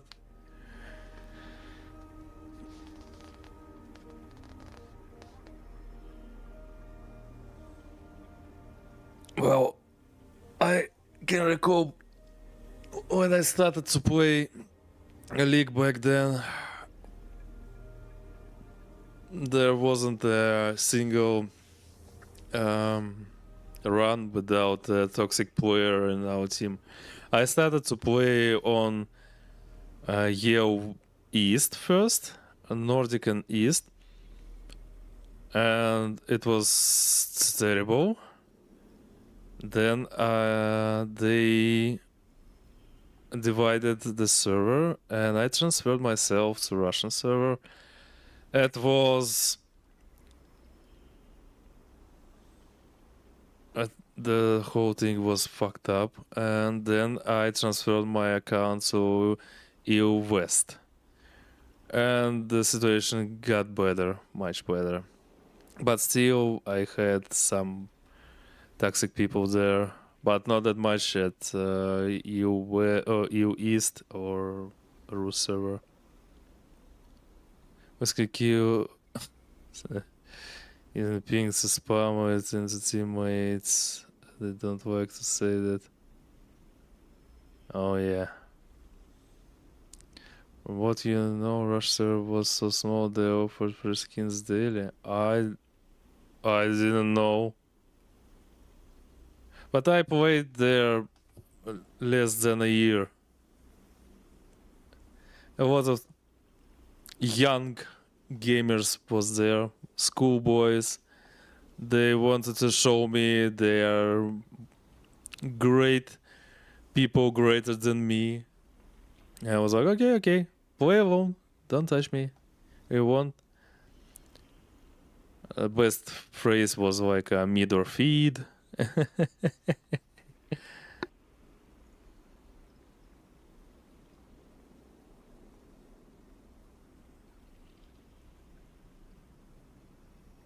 But then I can recall they divided to Russia server, Turkish server, Brazil server.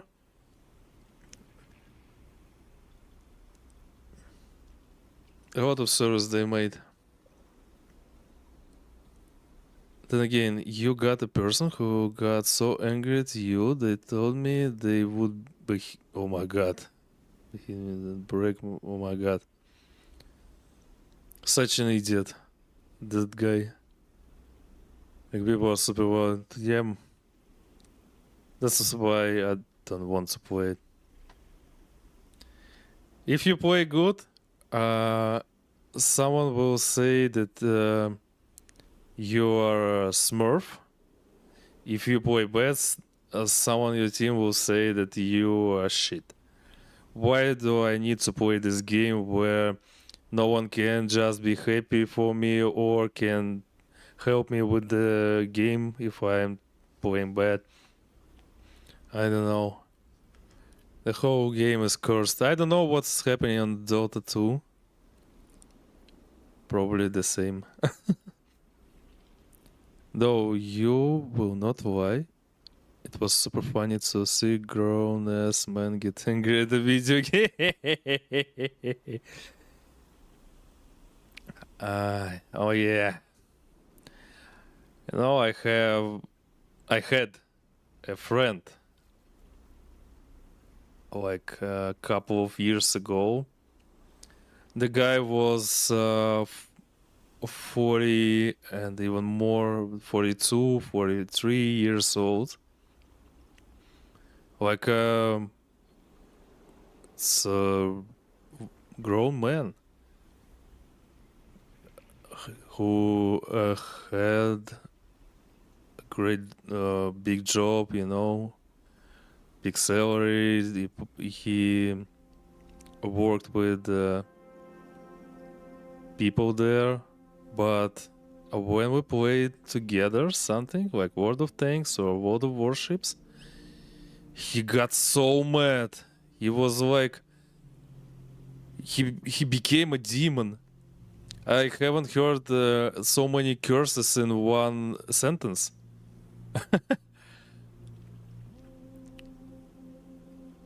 I don't know why. One guy literally was 30 years old, grown ass man, screamed at you in chat saying you was a little kid that shouldn't have been playing League because you died once to meet. Let's say you was 12 at the time, which you wasn't. It would be really embarrassing to see grown ass man get more angry than a 12-year-old. Again, he wasn't 12-year-old. This is what I've yeah.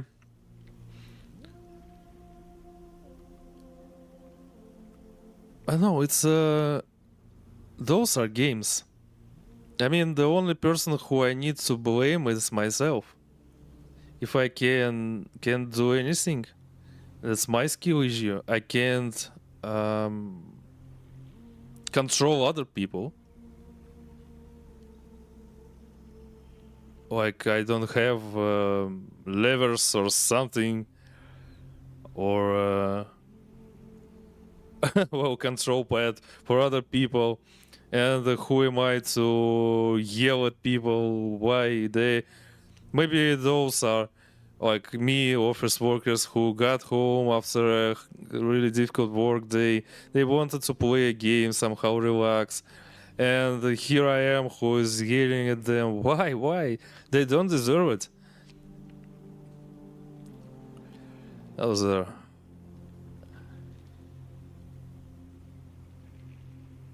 You never understood why people get so angry over video games like you only did. That when you was younger but never done it this past 5 years, you just tell yourself it's a video game, you don't need to get angry over a stupid thing. Yep, you're right, monkey. That's the good stuff. That's the spirit, I would say. But probably, yeah, you saw when I was when I got angry once, when those gnome achievement in Half-Life 2, and that was literally my mistake at many ways. In many ways, so my inner mental stuff, I just lost it.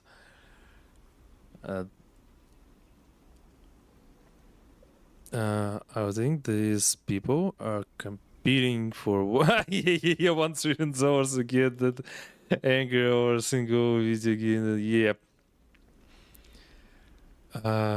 We have the saying in Russian, when someone is getting angry in video game or in the not really important stuff, we can ask that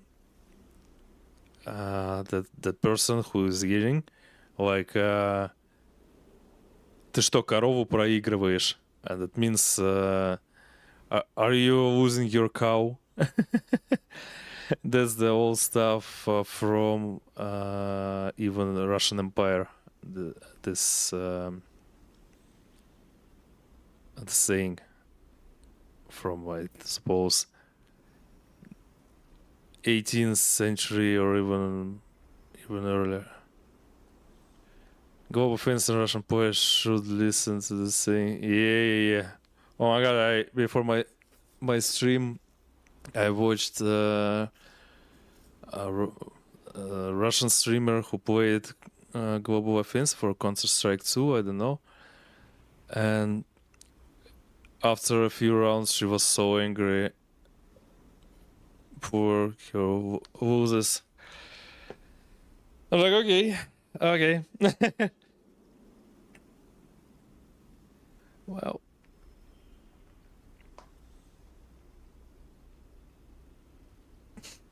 I had a friend, I can recall, 35 maybe, but the guy literally could be angry at many things. You know, even those things that even not his business at all.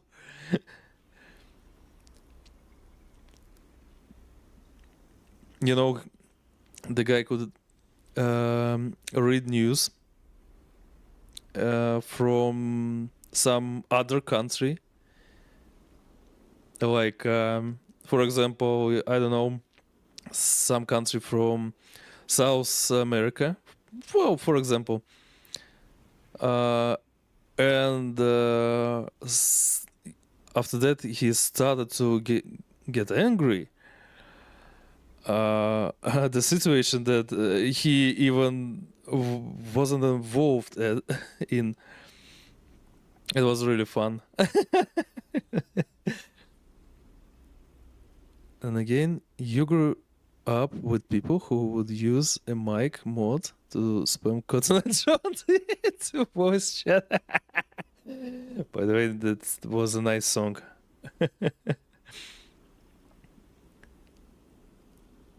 I don't know the lyrics of the song, but I can recall the song.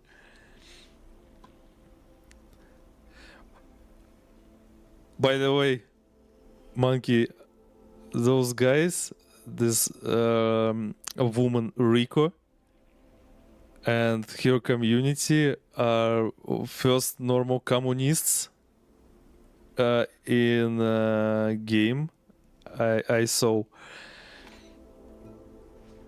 Like they built normal communism here on space station, and nothing wrong with that. It was funny.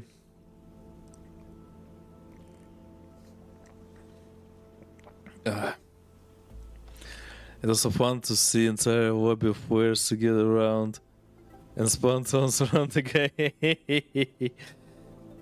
Oh god, I played Team Fortress 2 a lot when it was released in 2006 or 2007. Played it a lot. I bought all games separately. I bought Half-Life 2 in 2004 on its release. Then I bought Episode 1 in 2007 or 6 also on its release, with Left 4 Dead and Team Fortress 2. And then I bought Episode 2 as well. Then Jim Carrey wasn't kidding when he said he will go into one place that wasn't corrupted by capitalism space. Yeah, he was right.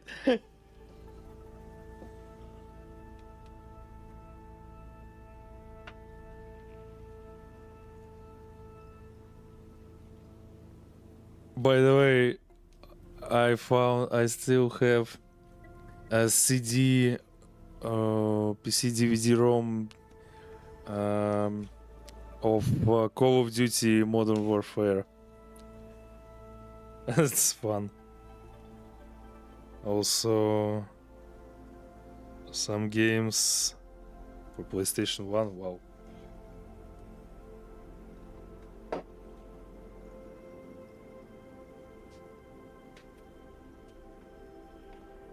That's fun. I still have all my series DVDs for PC, PlayStation 1, PlayStation 2, and PlayStation 3. Need to take a photo of it and put it on our Discord. Oh, boxes. My cat came. I will go into one space that hasn't been corrupted by capitalism. Space. It's needed by $per player. My God, I want to play Red Alert someday because I played only Red Alert 1 on PlayStation 1 and Red Alert 2 on iPad. And Red Alert 3, I still have it on my Steam with DLC or DLC, can't recall the name. And I played there only one mission, and it was fun, but then something happened. I can't recall. It was more than 10 years ago. And I don't know, someday I want to play Red Alert 3 again. But I think I will need some patches for it, like a widescreen resolution or a graphics improvement. You can't play multiplayer of Red Alert 3 anymore without mods since codes 10 years ago. Oh my god. Well, that's alright. Well, at least we have a campaign over there. And the campaign there was great. And you know, I was a bit offended by EA games. I wanted to. I saw their Command and Conquer Remastered series, and I was like, okay, I can recall they were selling Command and Conquer series where you could play like Tiberian Wars, Red Alert series, General series, and I was like, oh, we need to play it someday.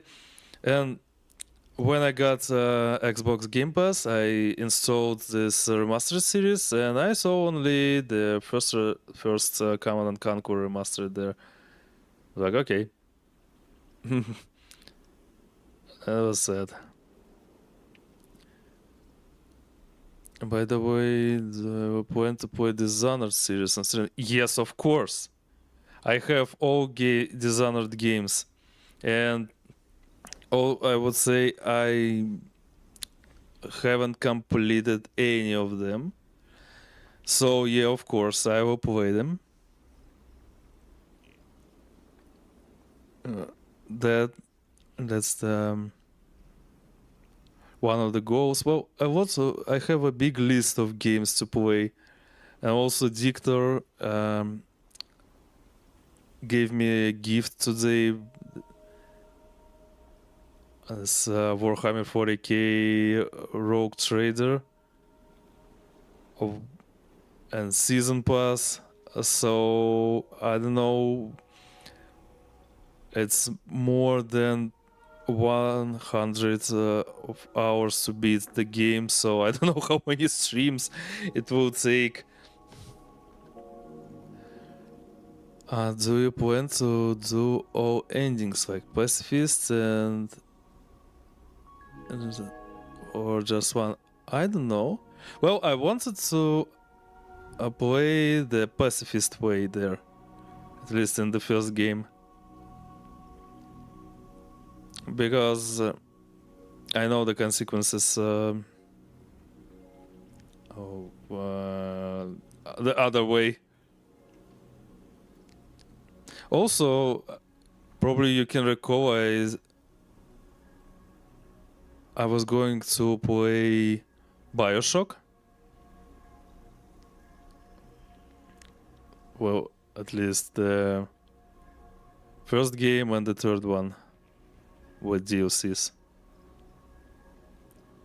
Maybe the second one, but I'm not sure.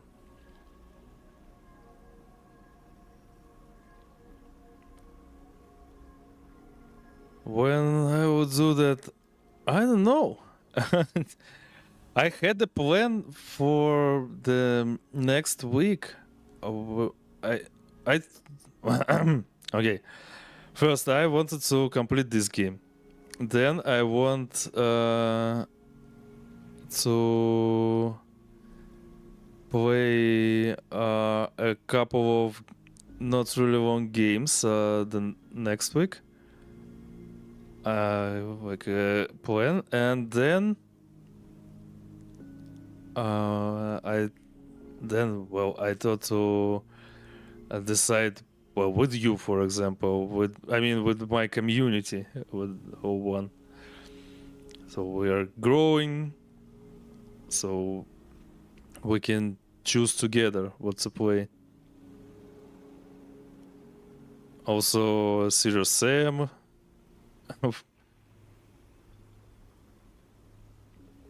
But now I have Warhammer. I don't know. This year, I would say.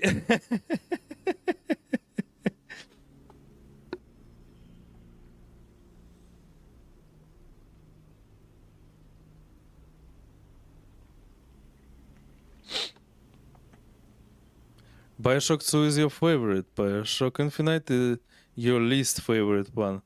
Oh, is that interesting? Because I know that Bioshock 2 is not that connected as to the whole story as Bioshock 1 and 3. Well, what? Funny Samster? I have all Serious Sam games except the last one, Serious Sam 4. I don't have Serious Sam 4. That's the thing. And I have remastered first one, second one, well, all of them I have. I bought the whole pack, I can recall, a couple of years ago, maybe. Well, more. So yeah, also I wanted to play Witcher series because I've completed only the first one. Lots of plans, monkey, and not much time for that.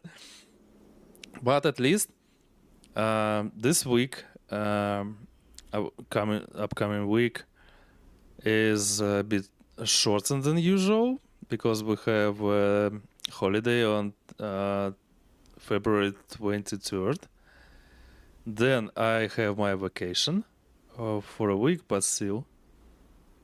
And so I will have more time to play games.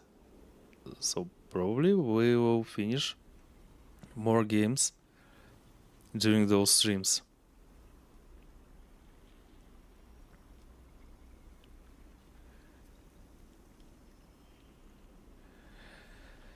Okay. Let's finish this quest. I'm looking into Riko's eyes for last how many half an hour. Riko has a mischievous look. At first, I thought it was the location they were grown and that made of the mushrooms from the aviary, from the labs, or from the grove, different to each other. But what I have come to understand is that it is the person growing them. The Matsutake and Jiro caps you brought me are totally unique, containing compounds never usually found in similar specimens in my possession. Many of these compounds aren't even digestible for humans, but for a sleeper like you. Riko smiles and she leads you into the internal garden of the commune, where the Haifa members have planted species from all over the Greenway. Not that you dislike Infinite because it doesn't take place in Underwater City. You don't like it because it doesn't feel like an Bioshock game stuff, like only carrying two guns and your upgrades and not showing your gun like previous game. made it less fun and appealing to you. Also, they removed the dual wielding system from Infinite. In Bioshock 2, you hold one gun in your hand and plasmids in the other. Oh, I see.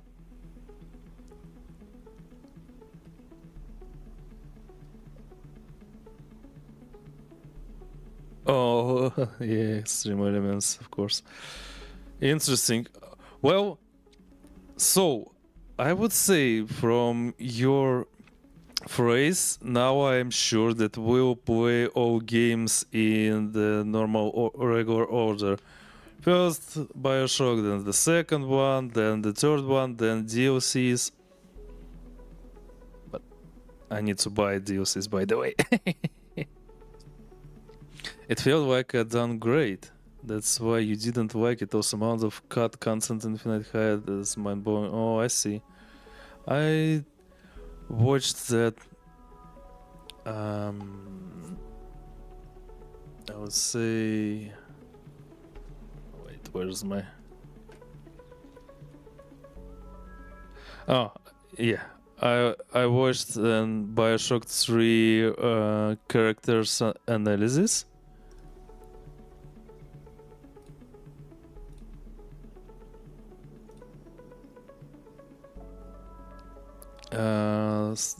Recently, like 2 weeks ago, and the game is really great.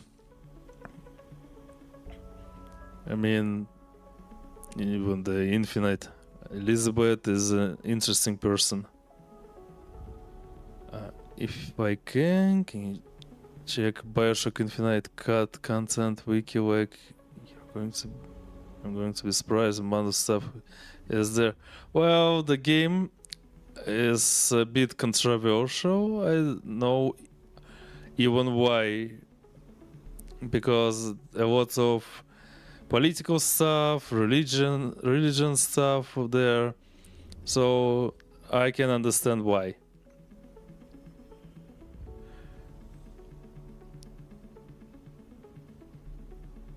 By the way, I remembered the author of Bioshock games, Ken Levine, created all of the games. Well, the first and the third one at least. And he's releasing a new game right now that called Judas. I saw it on Steam already. Has interesting concept. Bioshock 2 also had religion stuff. Okay, now take a look at releasing dates. The earlier game was released. The less stuff from our real world affected it. All games from the beginning of our millennium, 2000, are brutal, are controversial, though that religion, politics, and other stuff, and not that much cut content there. But then, after 2010, games they became like half cuts. I don't know. Would agree, but cut content isn't religious stuff, so you can say because I see. I need to take a look first, I suppose.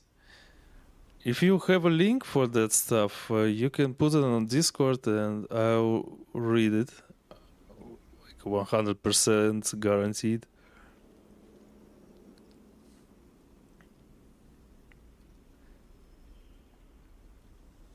Oh, okay.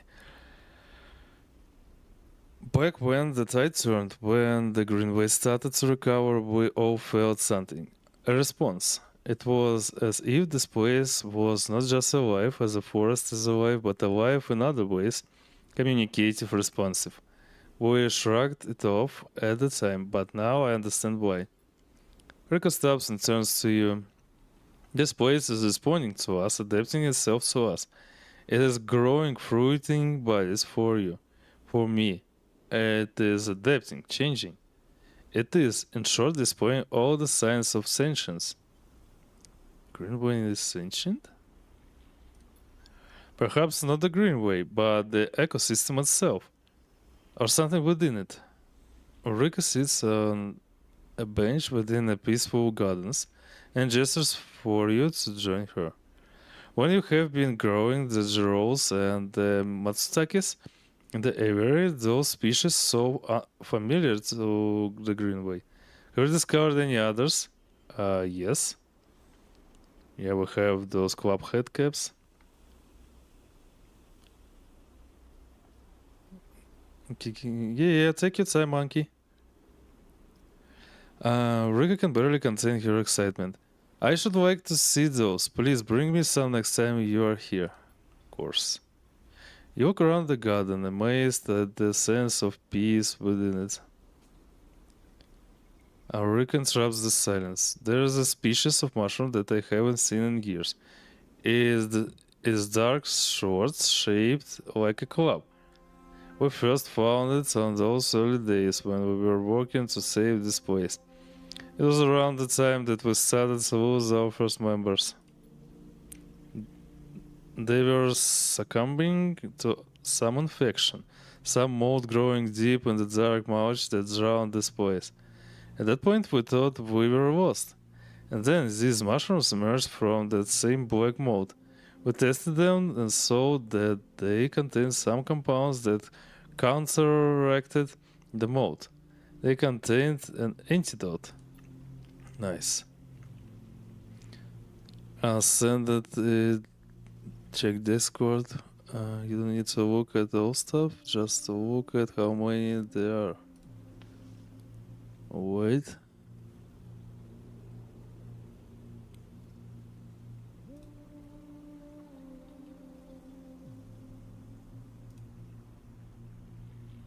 Let me take a quick look. Holy.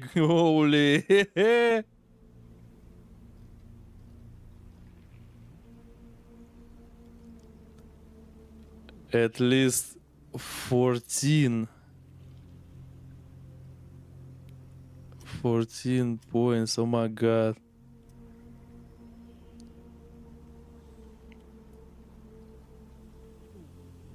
This is crazy.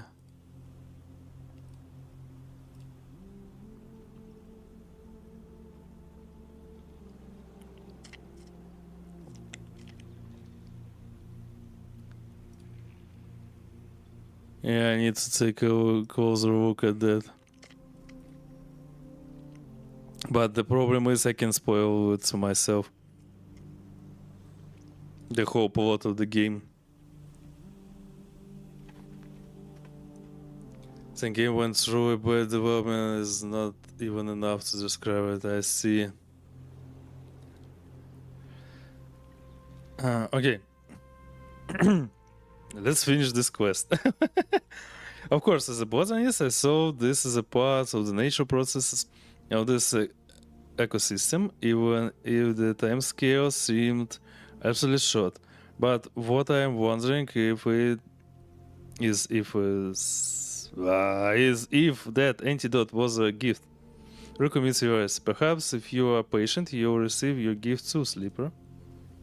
Both sit for a while, Riko seemingly done telling stories for today. You watch the light playing off the leaves and plants around you and wonder that what forces could be at play in this place. After a while, you stand and leave with a quiet nod to Riko, leaving her to her memories. Yay. From what you know, reason it was cut because of consoles. Oh, by the way. Staring at ceremony why he's not talking. Yeah, she stared at me for last half an hour probably. But that's okay. I mean, here we are for discussing things. That's the reason to Oh, she need 3 samples.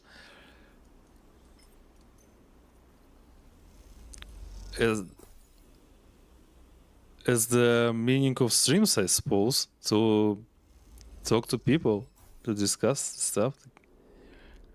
And since we're playing games, we have to discuss games. Okay, one more thing here. So, let's end the day. And the cycle, I mean.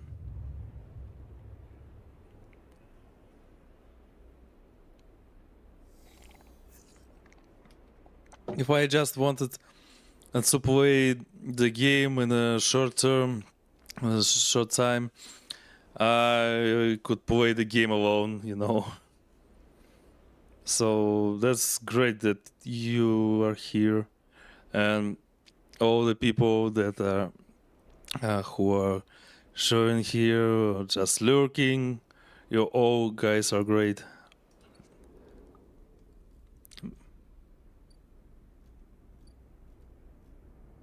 Okay. Let's see what we can do. We need to wait until mushrooms grow up. So also we have this quest here. First, let's finish this one. Maybe +1, +2. +2. Let's do this probably.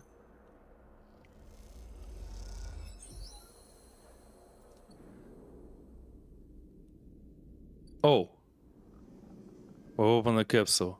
Yeah, let's buy it. Why not? We have a discount.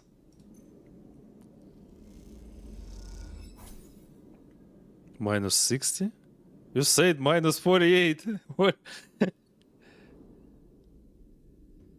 Yeah, now we have another. By the way, another home on the station.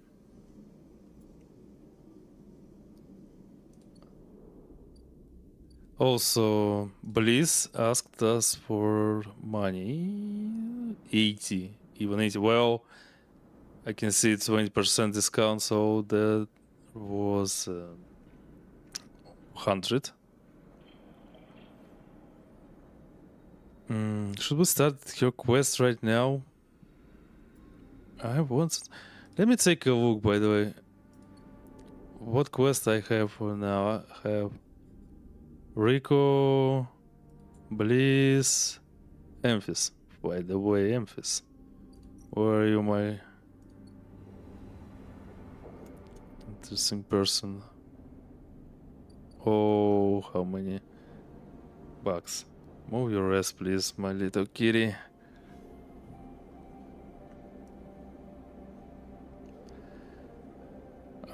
We have 2 more cycles to wait. I see. So Greenway needs to wait. So now the only thing I don't want to start the Bliss quest because it can be time limited and I'll have some problems and want to. Let's gather some scrap materials, I think.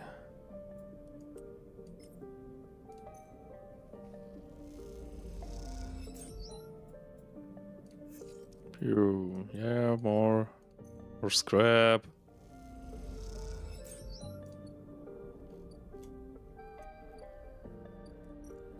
Webs. Okay, this one. Zoom, web community. Oh yeah, of course.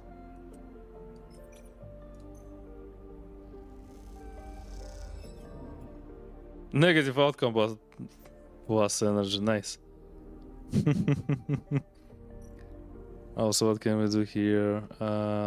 Spores. We will need spores. Also, draw caps.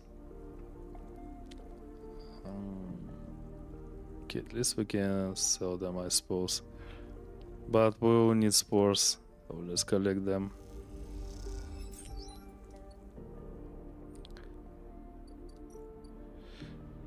Oh my god, Music here is so peaceful.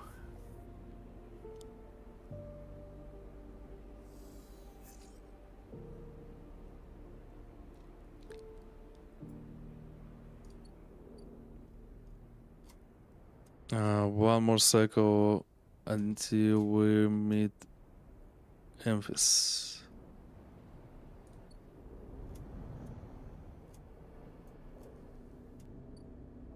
Also Castor. Also we have this data thing. We can sell it. Don't need them anymore. Completed both quests.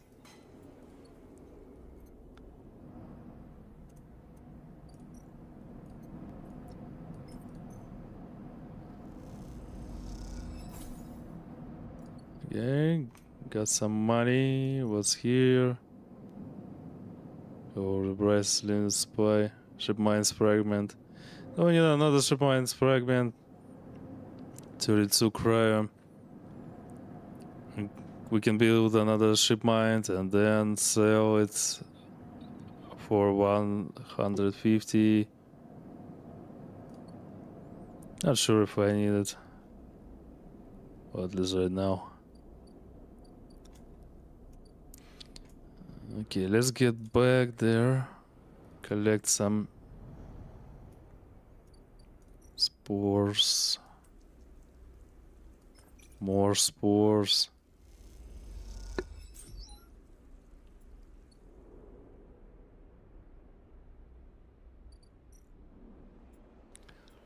Also, this. Not so.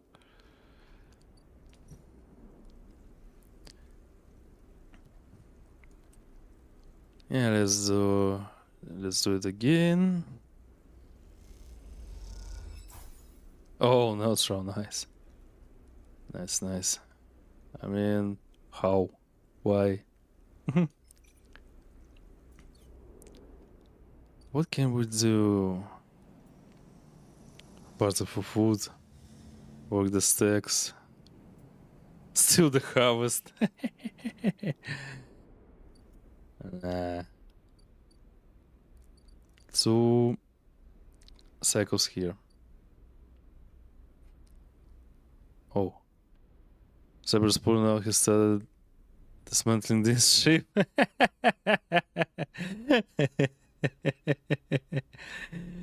No. I can't say I'm poor. I have a lot of money right now. I'm just saving them for, some stuff. By the way, you got a question? Who's this cyber guy and why is he lost? Wait, what? What do you mean? Which one?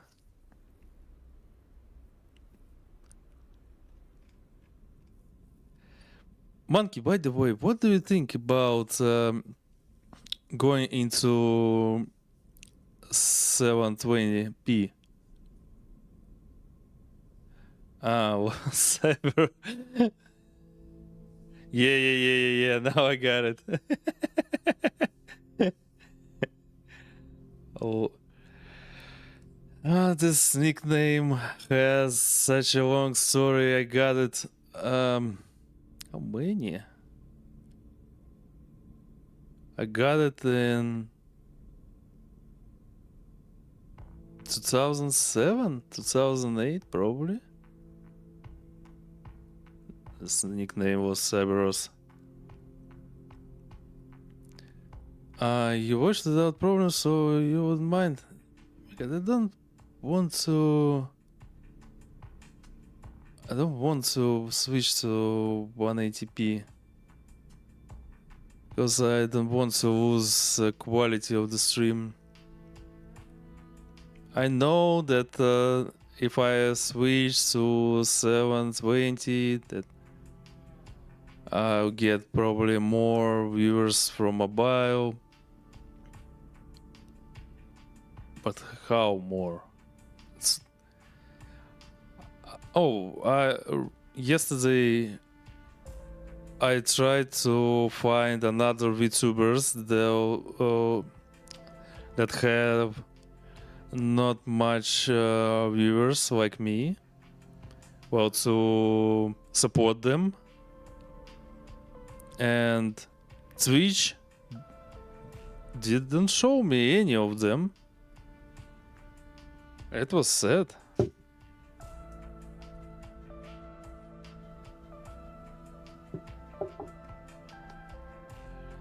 Ah, you got it in World War II Cyber. Cyber's name was Cyber 50 lost 0 pound. That's 100 years there. By the way, I've got this nickname from the guy who wrote the music for my channel. So yeah, I know him for a long time already.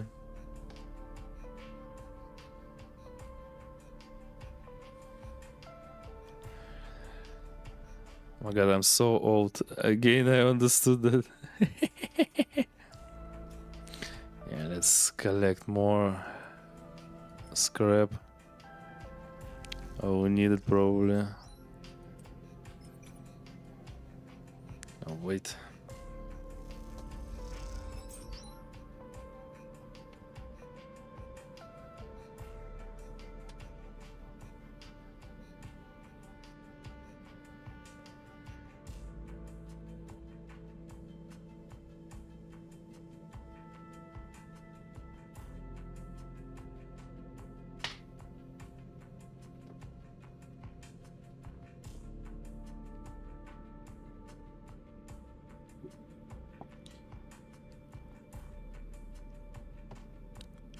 But the real story was my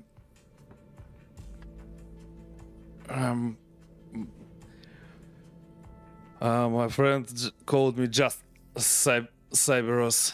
In Russian, it was like Cyberos. And I can't recall why.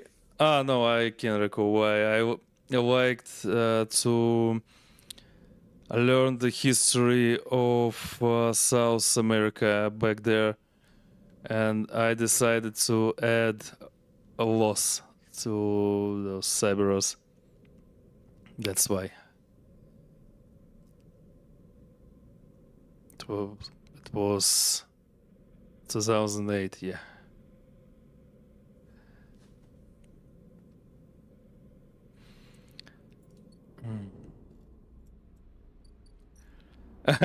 A minute of story of the channel.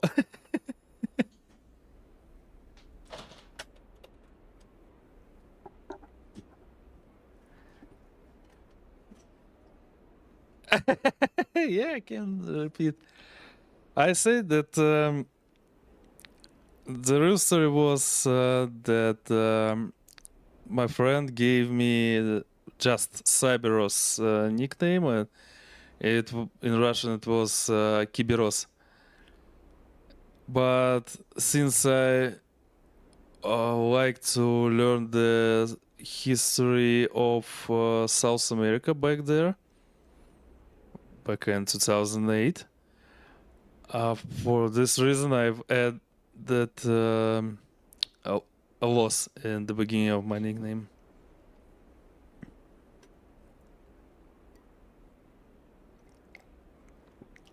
That's how I became a lost Cyberos.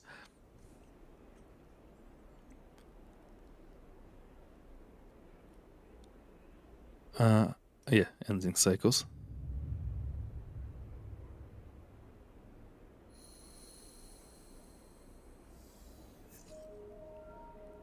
You don't have to sorry, by the way, it's okay.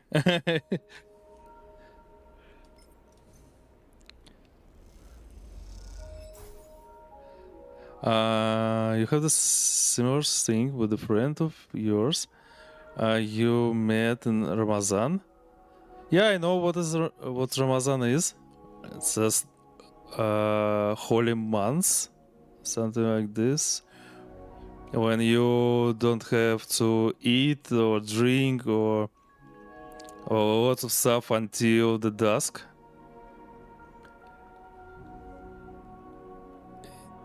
It's well, I know.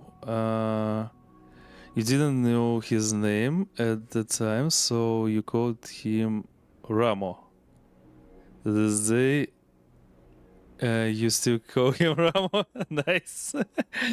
A guy just got his name for the I don't know, saint months or holy months. I don't know how to say it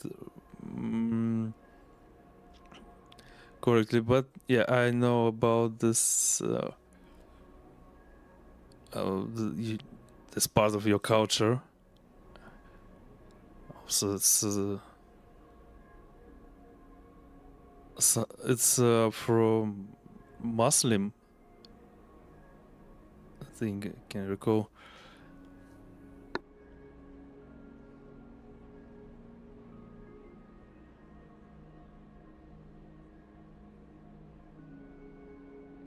His new friends are like, why is he calling you Remo? Yeah, you know his real name, he does yours, but you still call him Remo, he doesn't mind it. Why not? You know, I have a friend who switched a lot of nicknames during 20 years that I know him, but I still call him with his first nickname. To me, it's normal stuff. I can't call him something new, imagined.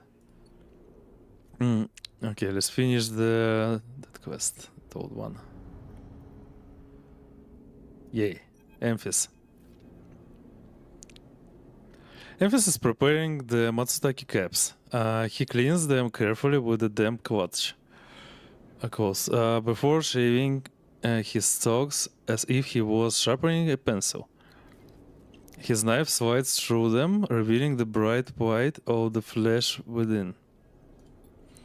These are good, Sleeper, very good, he says without looking up. I bartered with Minji for some kelp too, so we can brew the dashi. You know Minji? Of course Dashi? A soup base, very good. Emphasize the sliced matsutake mushrooms to one side and takes out a clothespan.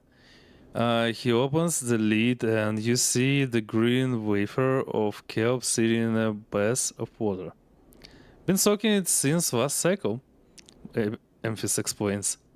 Should be good so warm now.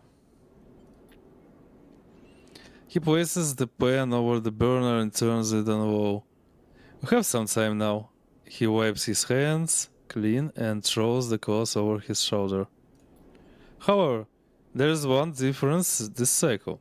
He smiles. You have been the one providing the ingredients, so it is my turn to provide the story. But, okay. Good. The story is important to me. He gestures for you to both sit on the folding stools behind the stall. You see these? Emphis runs a hand over his forearm, tracing the circular scars that mark them like perfect bite marks. Conway called it an anchored interface rig, a mechanical control device for piloting a heavy-duty extraction suit in low-G industrial operations. We called it a bone suit. He points to a pattern of larger circles on his shoulder. They drill in and anchor in here, then all the way down the arm. He taps each scar on the way. It maps mechanical movements to the suit exactly. A one-to-one mechanical replication. You swing your arm, a two-tone arm swings too. Oh, sounds amazing. You should have seen the recruitment vids. Strong people in even stronger suits, tearing through stone and scrap. Superheroes. Half my graduating year signed up, from company school to company shadow. convoy from birth to death. He stares off into the distance for a moment, fighting with the memories. But the bones use weren't good. The rate of failures was high, and failures meant arms torn off. Oh shit. Anchors torn out, broken bones, bad stuff. So after a while, convoy discontinued them. No longer competitive, they said. Oh my god. He checks the bros, turning down the heat and adding the mushrooms. Yeah, this whole stuff sounds like a corporate thing. So there we were, hundreds of us with surgical alterations for suits that didn't work. They sent us home back to that company colony that spat us out to be cleaners, drivers, cooks. They gave us drugs for the pain and told us to make something of ourselves. Shit. Sounds really weird. When I deserted, bribing some pacing spaces to take me into orbit, there were only me and a couple of others left. The rest just faded away. Arthritis, osteoporosis, they folded on themselves like a paper lanterns. Shit, I can imagine. Fuck, it's so sad. That was my generation. The anchor points still ache, still burn. He touched the scars. But what burns worse is the betrayal. I've been on the eye a long time now, but that will never fade. Not that and not the faces of my friends. Emphis reaches over and sprinkles a handful of leaves into the bros. It is ready. I'm sorry. Don't be. It was Conway's crime, and you know better than most what we went through. It is enough that you are here to listen. Emphis pours the bros into a double-walled metal bowl and hands it to you. The heat radiates through your hands and the smell drifts up, rich and sharp, like a pine forest after the rain. You drink the broth slowly, chewing the matsutake and thinking. Emphis busies himself with cleaning the pans and the bowl, sealing the kelp back up for another day. Then he quietly comes to sit with you while you finish your meal. Neither of you speak, preferring instead to let the story linger in the air a little longer. It is not that there is nothing to say, it is that sometimes, in the moments after something, speaking breaks the spell. Yep. So we both idle, eager to be in each other's company. Emphis taking longer over his cleaning, his packing, and you savoring the final dregs of broth. When you finally finish and hand him the bowl, you feel the spell break and the story leaves you both. And as you leave, you know that both of you are somehow a little more empty and a little more full than before. Oh my god, the story is so sad. But yeah, sounds like a typical corporate stuff.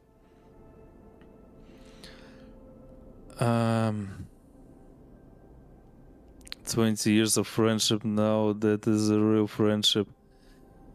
You have a similar friend, we have been friends, you have been friends since 10, from 10 to 15 years. Well, we aren't friends anymore with that guy. Just...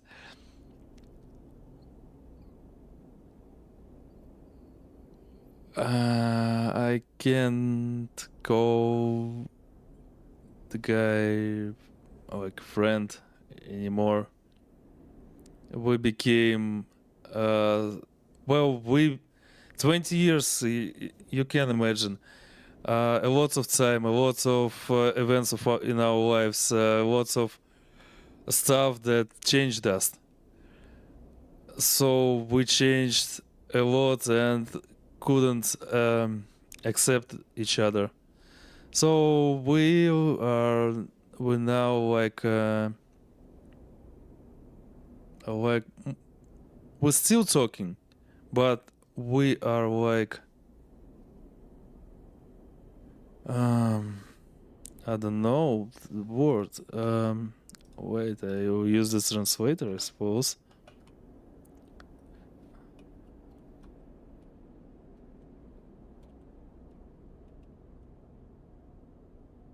Acquaintances. Yeah, acquaintances, maybe.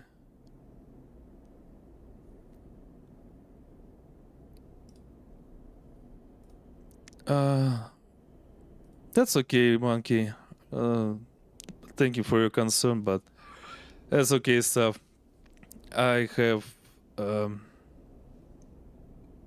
more than one people like that, but that's okay. We're getting older. Our priorities are switching, and now I'm here. I'm streaming, searching for new friends, searching for good people around to be with. Oh, well, life is going. Life is changing. So, no regrets. The main rule here, no regrets. I mean, the main rule in my life. I saw my grandmother today, and she somehow is still living with her past. I tried to tell her that, and she's really old right now, and I said like, at your age, I don't want to have any regrets because I want to, live peacefully with positive, peaceful thoughts and be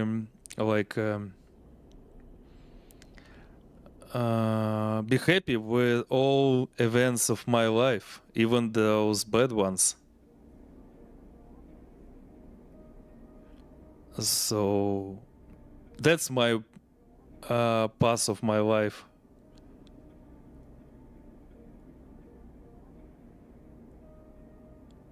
Yeah, that's it. You're not a good people here, but monkey. But still, you are a good person, monkey.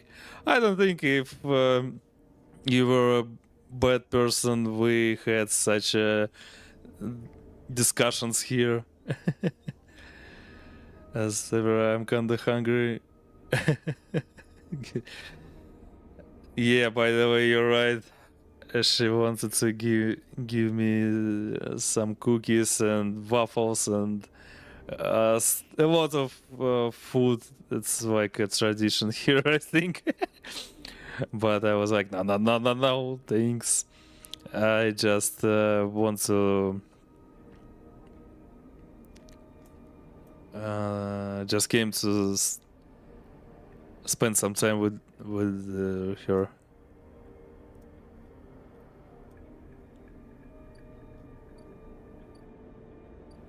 Time is the thing that we won't get enough, I think. I already lived well, not really long life, but not also short. So the main resource I don't have is the time.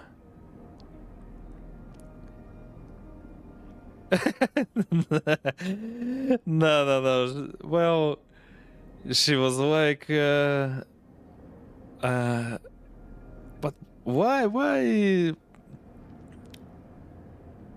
I cooked. I have a lot of stuff for you. I was like, I'm not hungry. It's really hard to tell a person that you're independent now. Same with parents, same with grandparents. Now they're trying to take care of me, but I don't know. I don't want to be a little boy anymore. I spend a lot of time in that status.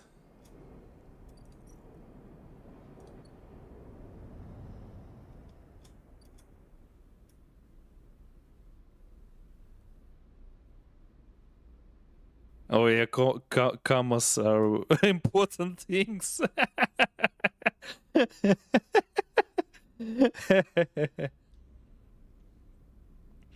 And no matter what, what's in your parents' eyes, you always be a little boy. Well, maybe. But sometimes I think I have to show them that I'm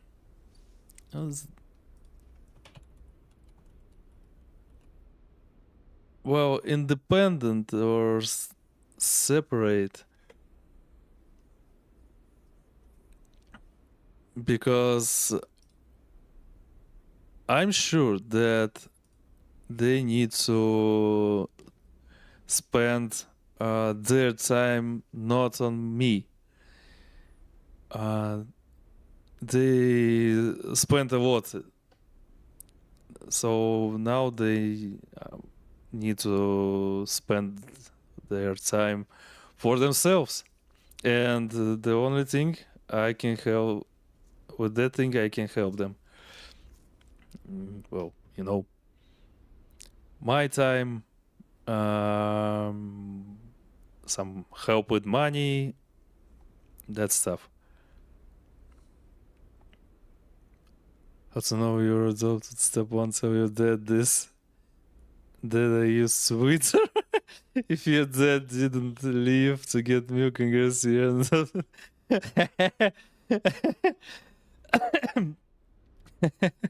no, I have,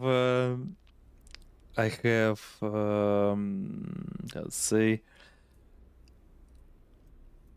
my God, modern dad. He's using all technologies of our world.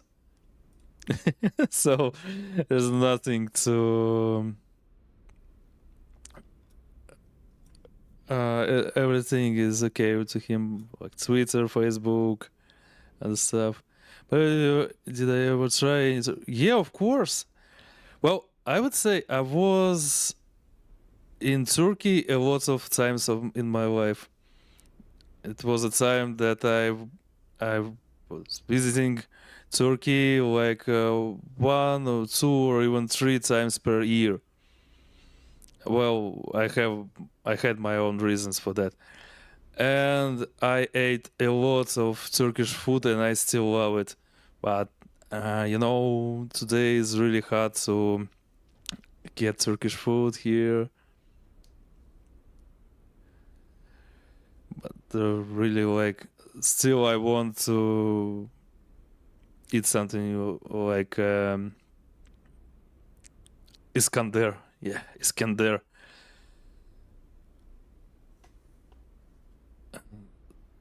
You are the one that soccer punched you when you was 5 years old and wait, what? Me? No, that wasn't me.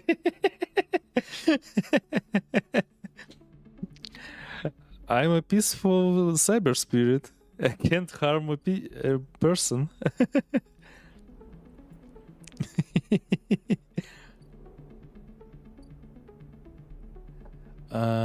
Okay, let's do this.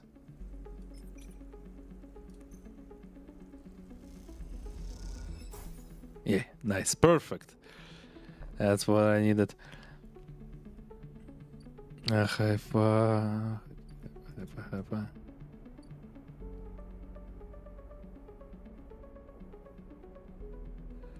Sounds like something someone who's talking about in the chat would say.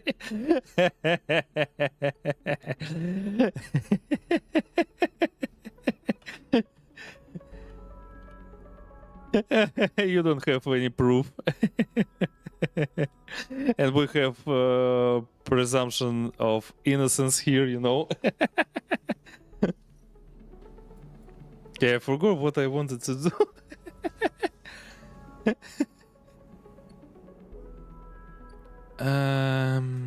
Okay, yeah. Let's gather some more scrap.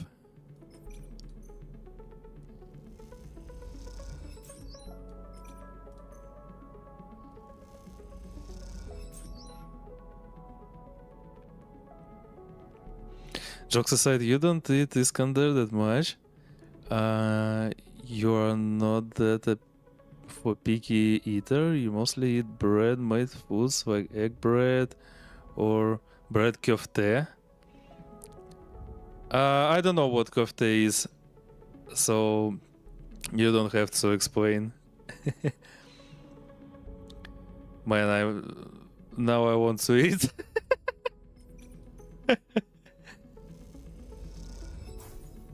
Oh wait, what?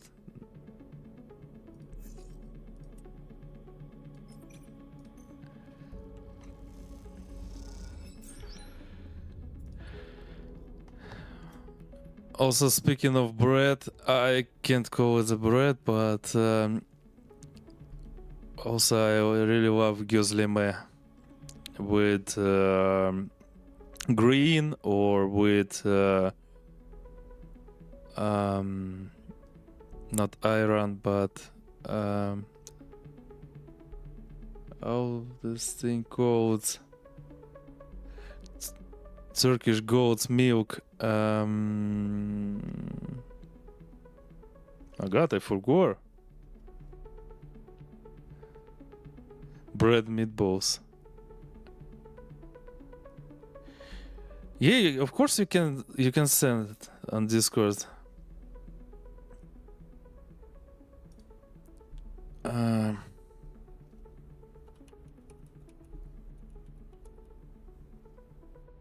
My God, of course.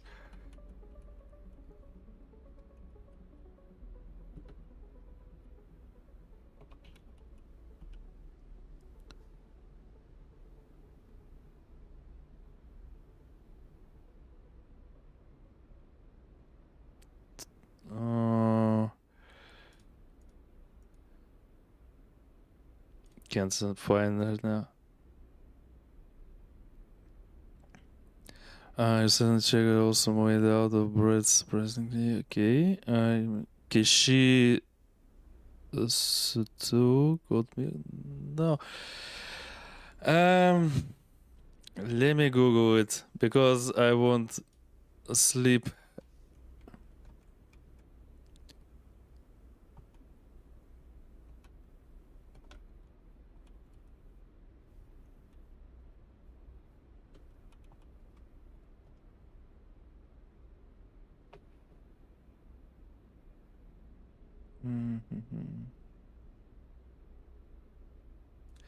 It's not Iran.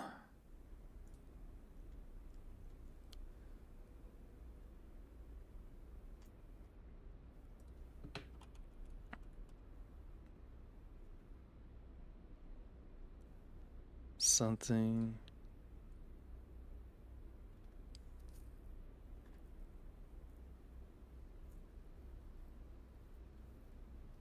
Maybe Iran. It's like a salty milk, I would say.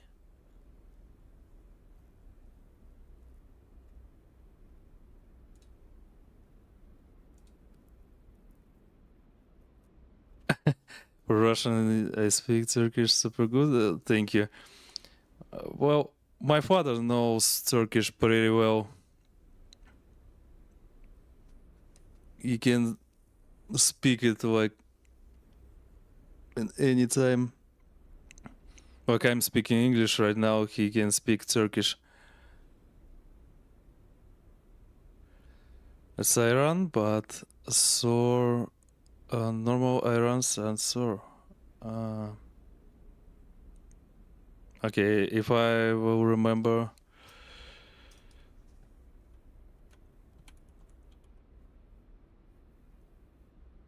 The name. Google sub.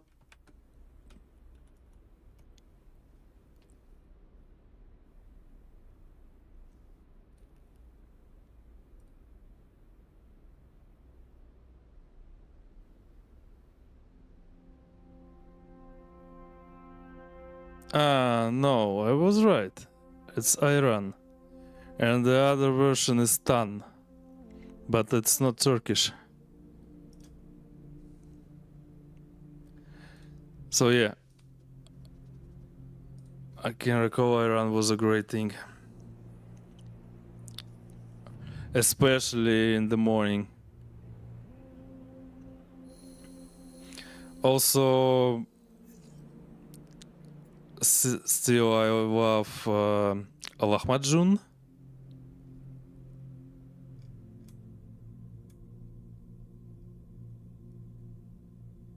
It's a really great thing to me.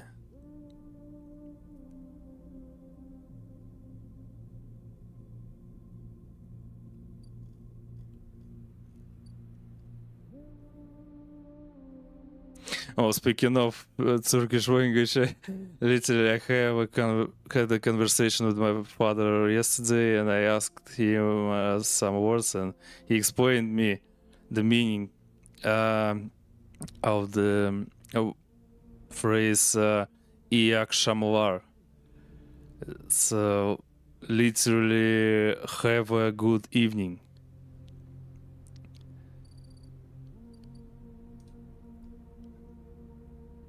So I can greet you with that now. If you want, of course. Okay, let's collect rare mushrooms. Take this.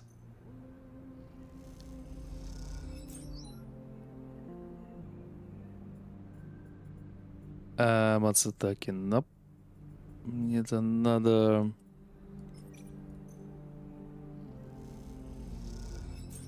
Yay! Finally, club heads. Oh, sorry. Okay, let's harvest them all.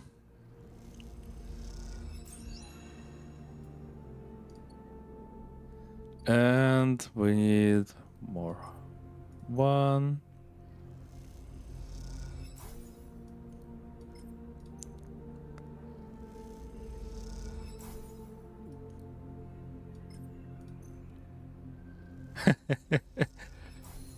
I still can recall when I was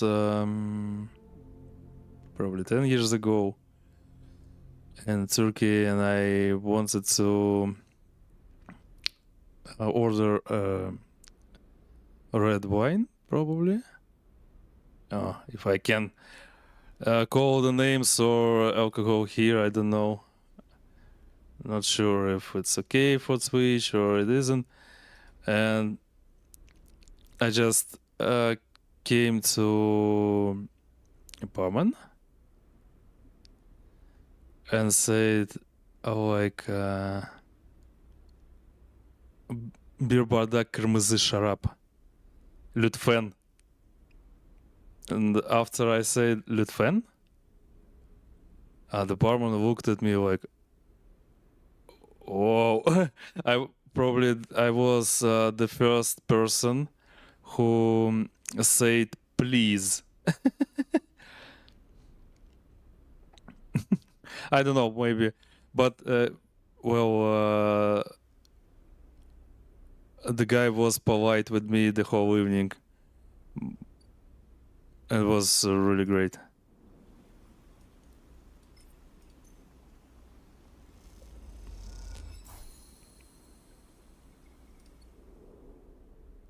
Yay. Okay, let's switch this.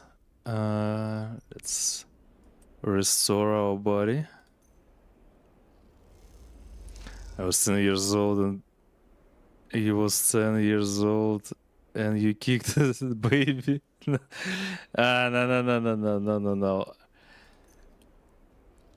I can't say that I can find a mutual language, a common language with children, but I can do a harm to them.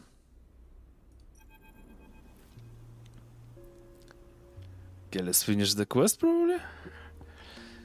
Riko is at her bench, running small vials of some liquid through an old chemical analysis machine. The whirling of the spinning drum fills the lab with white noise, and you aren't sure if she notices your approach. Sleeper, it's good to see you. She looks up, smiling. This little project of ours has been keeping me awake the past few cycles, but right now, well, I think I have something. You should rest. Oh, what is it? No. Can do any harm to them, but I can hire people to.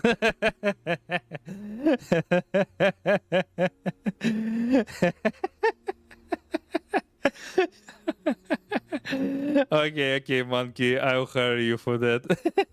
But don't tell anyone.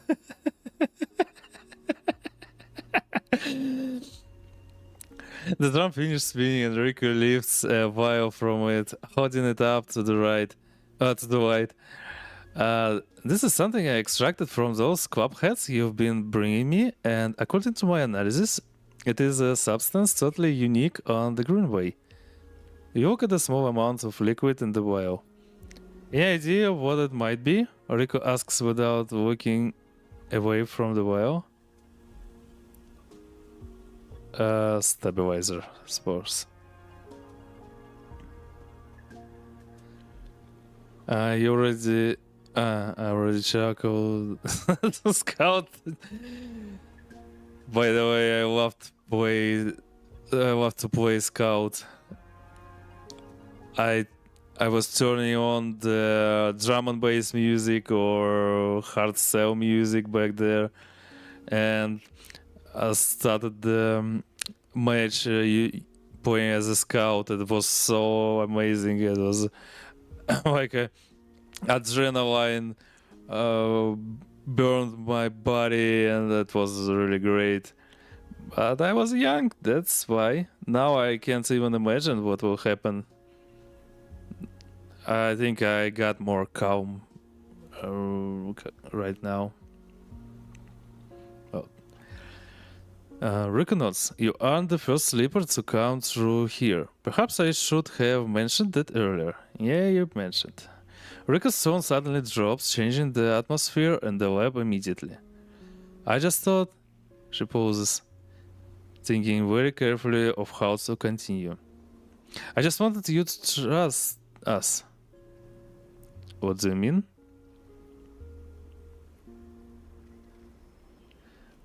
She says, they came through a fair few cycles ago.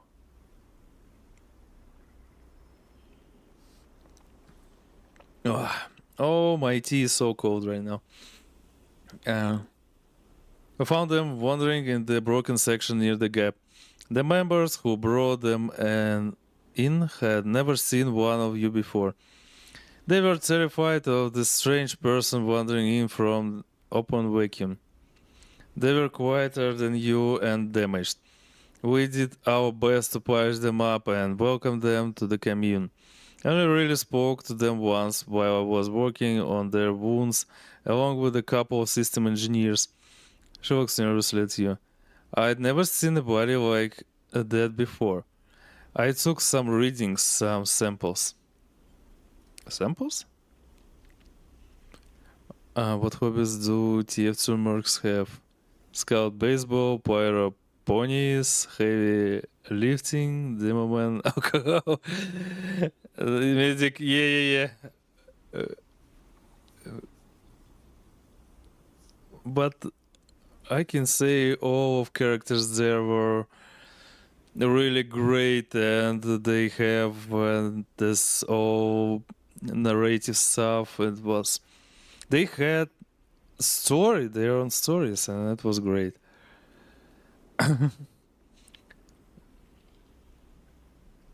But the only problematic character to me of gameplay was Scout. Oh, Sniper. I'm not sure that I can normally play as a sniper. I mean, in Team Fortress, of course. You have to understand, I was curious. I didn't know what I was looking at. I just took a little of the damaged material less than a thumbnail. She shifts her weight to her crutch. The next cycle, they were gone. They took a little food and hiked up towards the wild margins where the greenway meets the oasis. Someone saw them in the distance, but that was it. They disappeared into the overgrowth. She sits heavily, the vial in her hand. When I saw you, I wanted things to be different. I want to keep you here rather than let you disappear into wherever they ended up. She smiles to herself. Yes, I wanted to understand this place better, but I also wanted to help you. It seems that somehow both of my wishes have come true at once. She holds out a hand with the vial. This is for you. You take the stabilizer, the glass coat, and smooth in your palm. Thank you. Don't thank me. She gazes out at the greenway through the glass. Those clubhead caps made it for you. Or at least who or whatever made those clubheads. She starts to clear her bench. It was right there, contained in their tissue. I only had to extract it. I imagine you understand how incredible that is. I learned enough from that sleeper to know that your body, your frame is it, runs on some exotic technology. Exotic technology that has a time limit built in. Somehow the Greenway knows that too. It understands your physiology much better than I ever could. It knows how to treat you. Just like that miraculous antidote that sprang from the mold, so too has this sprung from your presence here. The Greenway is speaking to you. It is welcoming you. She looks up. I know it sounds crazy, but I know it to be true. Here's the evidence. And what I also know is it is no longer speaking to me. Even after decades here, I have never seen this kind of response. Not since the antidote so many cycles ago. She smiles. So I'm going to make you a deal. You bring me as many clubheads as you like. I'll extract the stabilizer and give it to you. Freely. But you have to tell me what the Greenway says. You have to speak with it. To dig into it, to find what being is it at the center of it. I have traveled as far as I can. I need you to do the rest. Can you do that? Yes? Riko sighs with relief and deflates into her chair. Thank you. I'm sorry for the other sleeper, truly I am. I'm sorry I couldn't have done more, but I'm so glad I met you. She smiles. You are welcome here anytime. Riko falls silent. She looks smaller now, more fragile, and you realize how old she must be to have seen the collapse firsthand.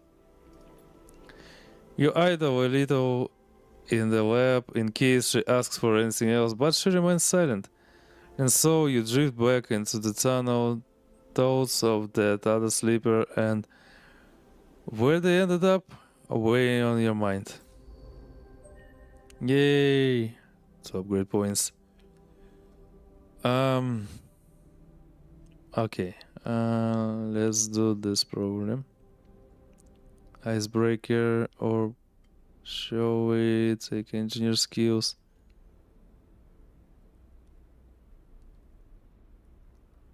Show explorer you who has. Okay, this perk in full out. Let's put. Speaking of, when I played Fallout 3, I also used that perk.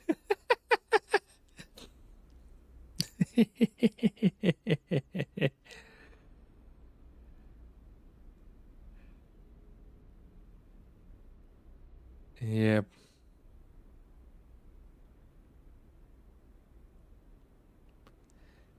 Can recall bad karma there after that. Engineer. We'll need engineer probably.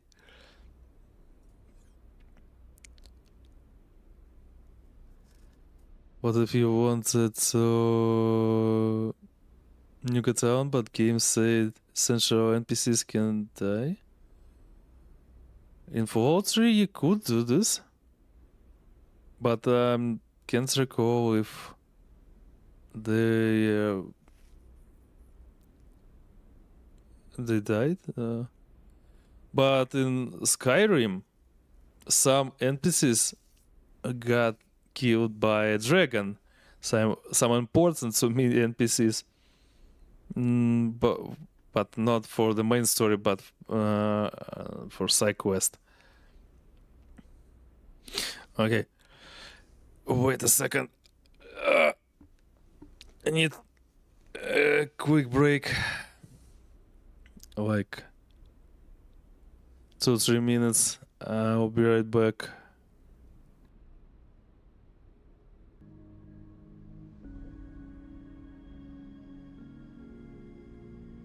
Okay, I'm here. Me trying to kill a bar full of people. It was not a bar. That's tavern. I don't know. In Skyrim, that one essential Skyrim on PC. No. Yeah, it was unfair, not realistic. Okay, I need to fix ourselves.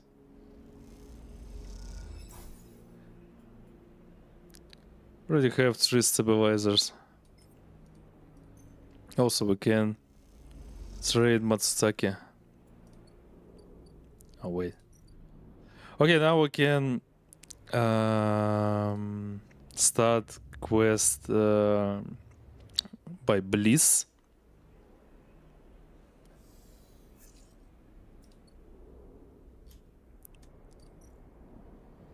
Wait, we completed everything here, I suppose. Oh no, here you are, plant seed. The only way to understand what gardener gave you is to grow it. Riko is incredibly excited by the prospect. Okay.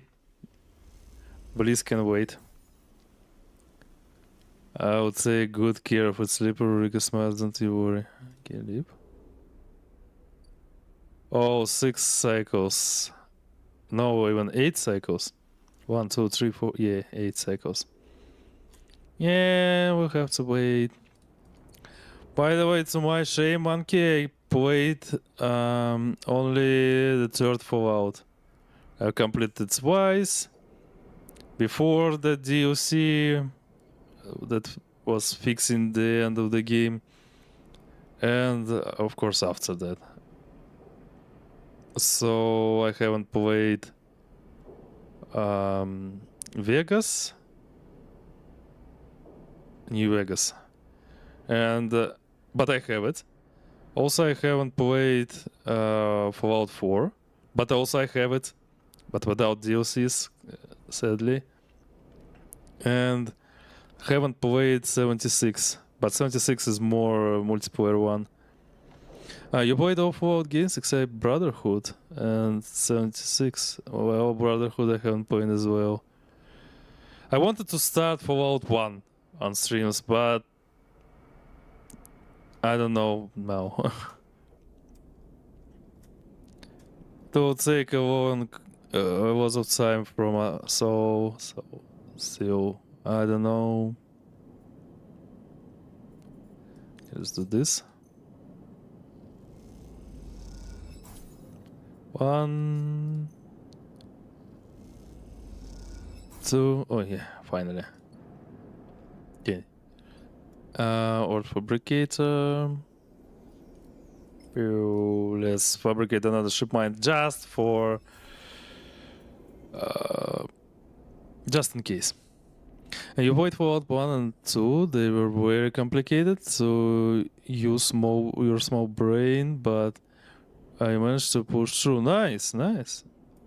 Well, I would say they're really difficult to me even now, because I started to play the first one to check if I can play it on stream, and at first moment I was like, what is happening here?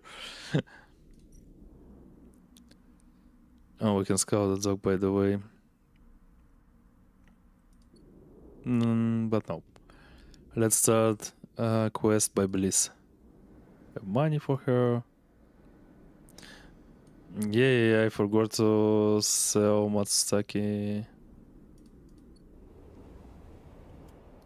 Where is it? The sender? Yeah, pass. Can sell ship mine, but I won't do this. Again, also this.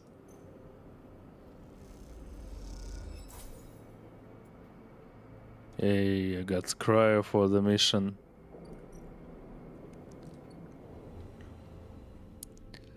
Both Fallout games, previous ones, Fallout 1 and Fallout 2, are remastered right now by default in Steam or in Xbox store.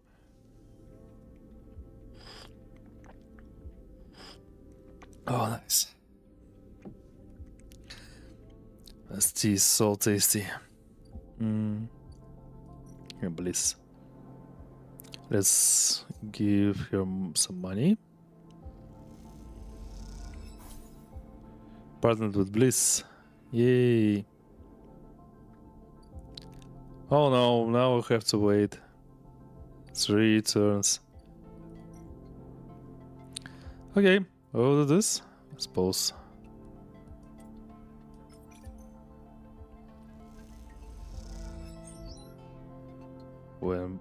We're on board. Oh, that's the ship that we constructed on the previous stream.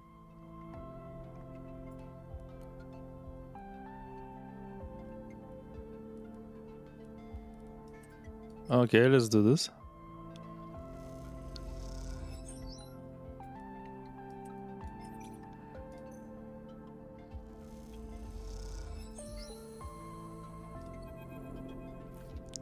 Oh, Castor!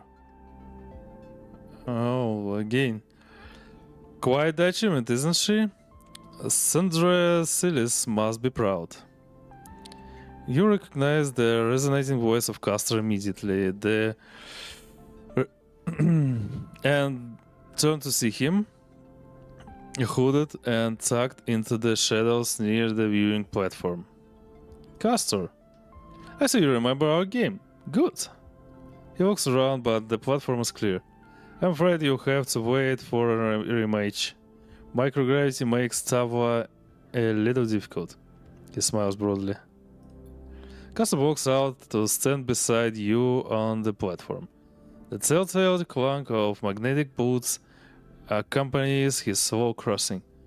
He notices you looking at them.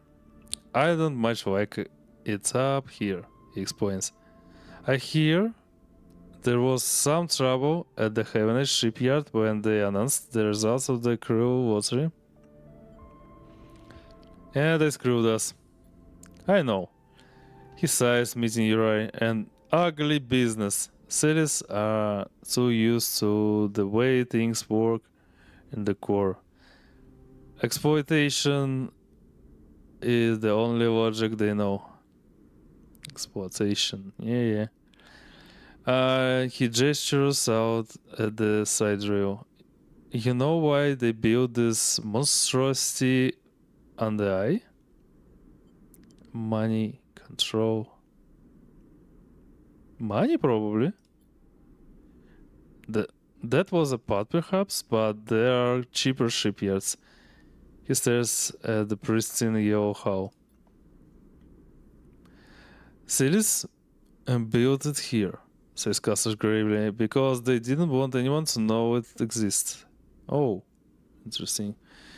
He rubs his forehead, and secrecy is something I cannot abide. He turns to face you. There are people being loaded onto that ship as we speak. Sleeping people locked in cryo sleep like the person that you were emulated from. There are hundreds of them, and Sirius wants to send them out to a planet at the edge of the settled systems without anyone knowing where it is. But you, Sleeper, can do something about that. You're like me, you deal with data. You can read it right out of the air. With someone like you on the ship, secrecy isn't a problem. You can ping back whatever I need whenever I need it, as long as you are on board. But you on the side rail, and with some minor modifications. He pauses. You can be my eyes and ears. I will keep track of Celia's grand project through you. In short, says Castor, stretching, I can get you aboard, Sleeper, but I'm going to need you to help me. Who are you? I'm a concerned party, someone who likes to know what is happening when it is happening, not afterwards. Like an analytic. To be honest, you don't think Bethesda understands what Fallout is meant to be. Instead of making all NPCs essential, make one fail-safe ending similar to an ending in Fallout New Vegas. You once suppose it seems like Bethesda is too afraid to punish players. Well, I know that Fallout New Vegas was made by, oh my god, another company that also made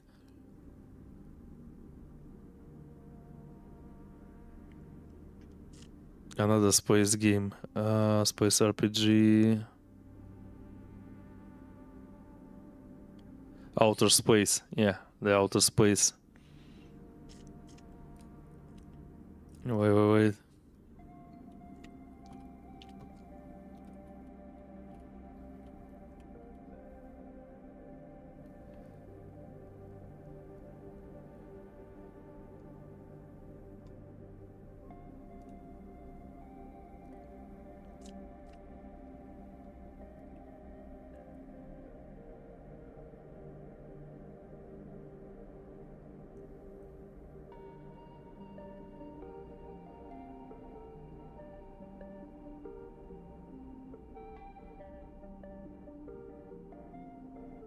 Outer Worlds. No, not Outer Space, but Outer Worlds. Obsidian. Yeah, Obsidian Entertainment was made Outer Worlds and Fallout New Vegas. That's why both games are really great, because Obsidian really knows how to make great RPGs. Just because it was made by a different studio doesn't mean they can take inspiration from it or use it as a way better to themselves. Well, I mean, they made it. They can't. They made a new game, but still, it isn't bad. It's so good, but with another. Well, in another way, that it's great. The first two Fallouts are great. Then Fallout 3, made by Bethesda, well, not that great. And New Vegas was made by the Obsidian. It was great. Then Fallout 4 was made again by Bethesda. Well, it's a commercial project, not the game. Judging on the amount of DLCs and other stuff. Like Payday 2, for example. And Fallout 76, I don't know. It's more commercial. It can be. It's not just me, I'm not going. Not just me? Yes, your friend Lem. That can be arranged. It is difficult, but not impossible. The condition is, of course, that you go too. Caster clunks closer to the window, watching the tugs wheeling around the side rail. It's a simple offer, and the only one that will get you on the ship. Please consider it. He turns back, silhouetted against the ship. But to make it happen, I need your assistance, as I said. There's a Ceres Foundation ship docked in the now empty shipyard. I need the data from its servers to allow me to produce the IDs necessary for your transit. Caster walks over his glasses at you. Silly sounds stupid though. The ship is totally isolated from the station. You need to get on board if you want access to their airworld servers.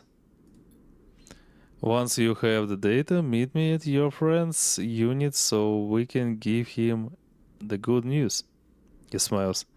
I know his importance to you and the little one, so cute. You don't extract the data before the sidereal horizon leaves the hub. Then I'll get the message. You have other options, but you are certainly my preferred one. But be sure when you act, Sleeper. Once you take the data from Ceres, you'll set off a series of events that will likely be hard for you to untangle yourself from. Either way, I recommend you stop asking around up here. You are bringing lots of attention to yourself. Caster glanced around as if to emphasize his point.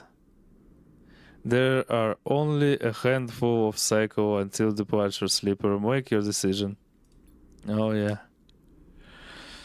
When that Caster marched back off the platform, the sound of his Mac boots fading away, leaving you to contemplate the sidereal horizon and the part it may play in your future. So that's a new quest here. And we have a time limit for that. How many? For 8 cycles. So we need to act quickly, I suppose. Skip the side routes. Well, what we need to do? We need to get back there.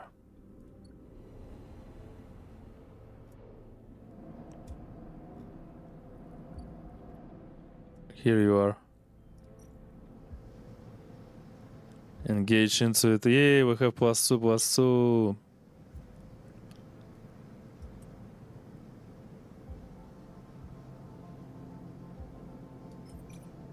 Above past security, observe and explore. Okay, that's the first thing.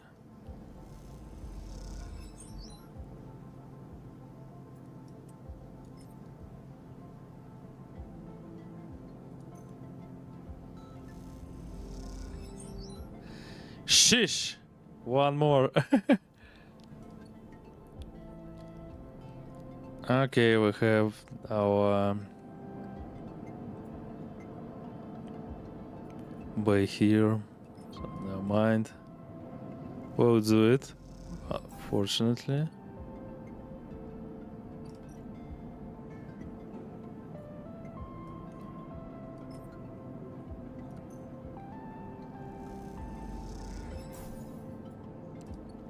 Yeah. Okay, let's skip a cycle. You can do it. We can finish this quest, and I suppose that will be the last quest for today, as it's already almost 2 a.m. here. Tomorrow I need to work.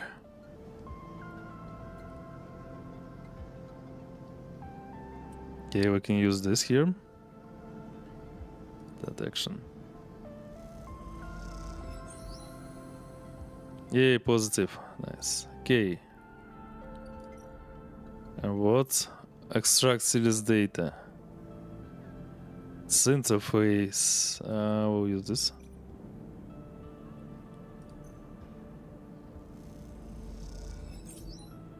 Cryo as well.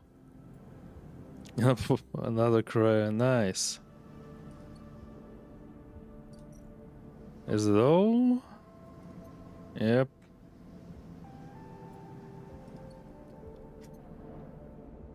Going backwards, I suppose. Oh, yeah, Castor. Oh, let me sip a tea.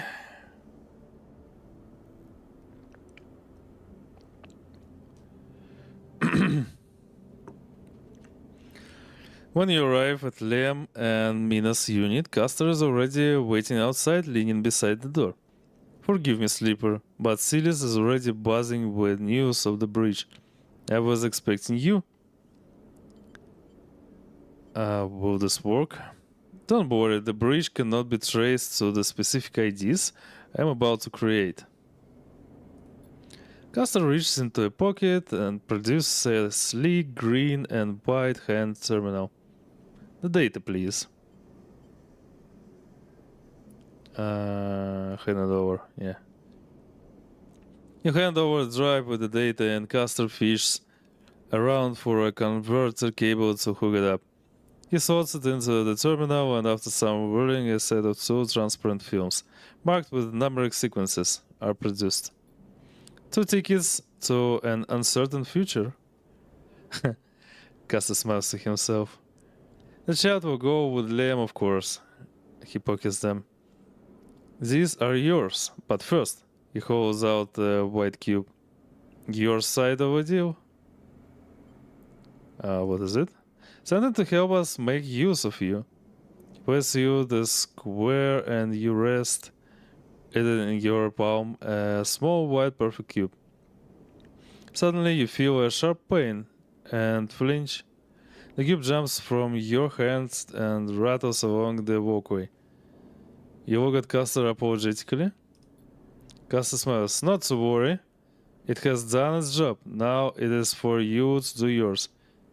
You look down and see a tiny pinprick in the center of your palm. Nothing sinister. Castor puts the terminal away. This way we can keep track of you and the sidereal horizon. Didn't agree to this. You did, Sleeper. Castor adjusts his glasses. You have to understand that I could have done this without you knowing. This way everything is on the table, so to speak. No, Castor. I don't like you. Castor hands you the transparent films and you see the shimmering portraits of you and Lem flickering beneath the surface. Go, give them the good news. And he reaches across the buzzers and buzzes the unit. Lem slides open the door, half dressed in his gear. Sleeper, what brings you up here? Come in. He beckons you inside. You walk to the side expecting to see Castor, but the wall is empty. The unit is cleaner, better organized than last time. Lem sits at the thin bar and gestures for you to sit. Minas with some of the local kids. Someone has started doing lessons down the way. Just seems to like it. Sit. You sit at the bar. What's up, Sleeper? I have some news. Out with it then, Lemos. I have serious ideas for us. You have? Lem freezes. How? He blinks rapidly as if to wipe you from his vision. Does that mean? We're leaving. Lem stands up and paces around the unit. We have to pack. He starts laughing. Holy shit, we have to pack. He turns back to you smiling. How the hell did you swing this, Sleeper? I made a deal. What a deal! Cover me impressed. You show him the ID films and he whistles at the portraits. Impressive stuff. He pats you on the shoulder. You should stay until Mina gets home. We can tell her together. Sure. The buzzer goes. That'll be her. Ren gets up and opens the door, and Mina, a bundle of energy and life, rushes into the room. A robot! She shouts. And picks her up. Mina, you won't believe that what they brought us. You flash her the passes, and she looks confused. We're going away, after all, Minnie. He lifts her up above her head. On that big, beautiful ship. Mina screams and Lem laughs. He puts Mina down and she runs over to you and hugs your legs. I love you, robot, she says quietly, so only you can hear. Hehehehe. I love you too. She's so cute. And a while later, when you leave, you don't even think to check for Castor by the door until it's too late. You stop and turn halfway down the walkway, but there's nothing there. Even that little white cube is gone. So we keep walking, back through the low and deep in thought, excited and scared all at once. Oh, we didn't spend. Okay, let's go there. Wait, preparations to be completed. Oh my god.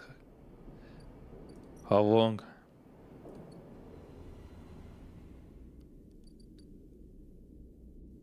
I see. Please, this thing. We have to enter the greenway. Yeah, we have to wait there, we have to wait here. And we can't do this.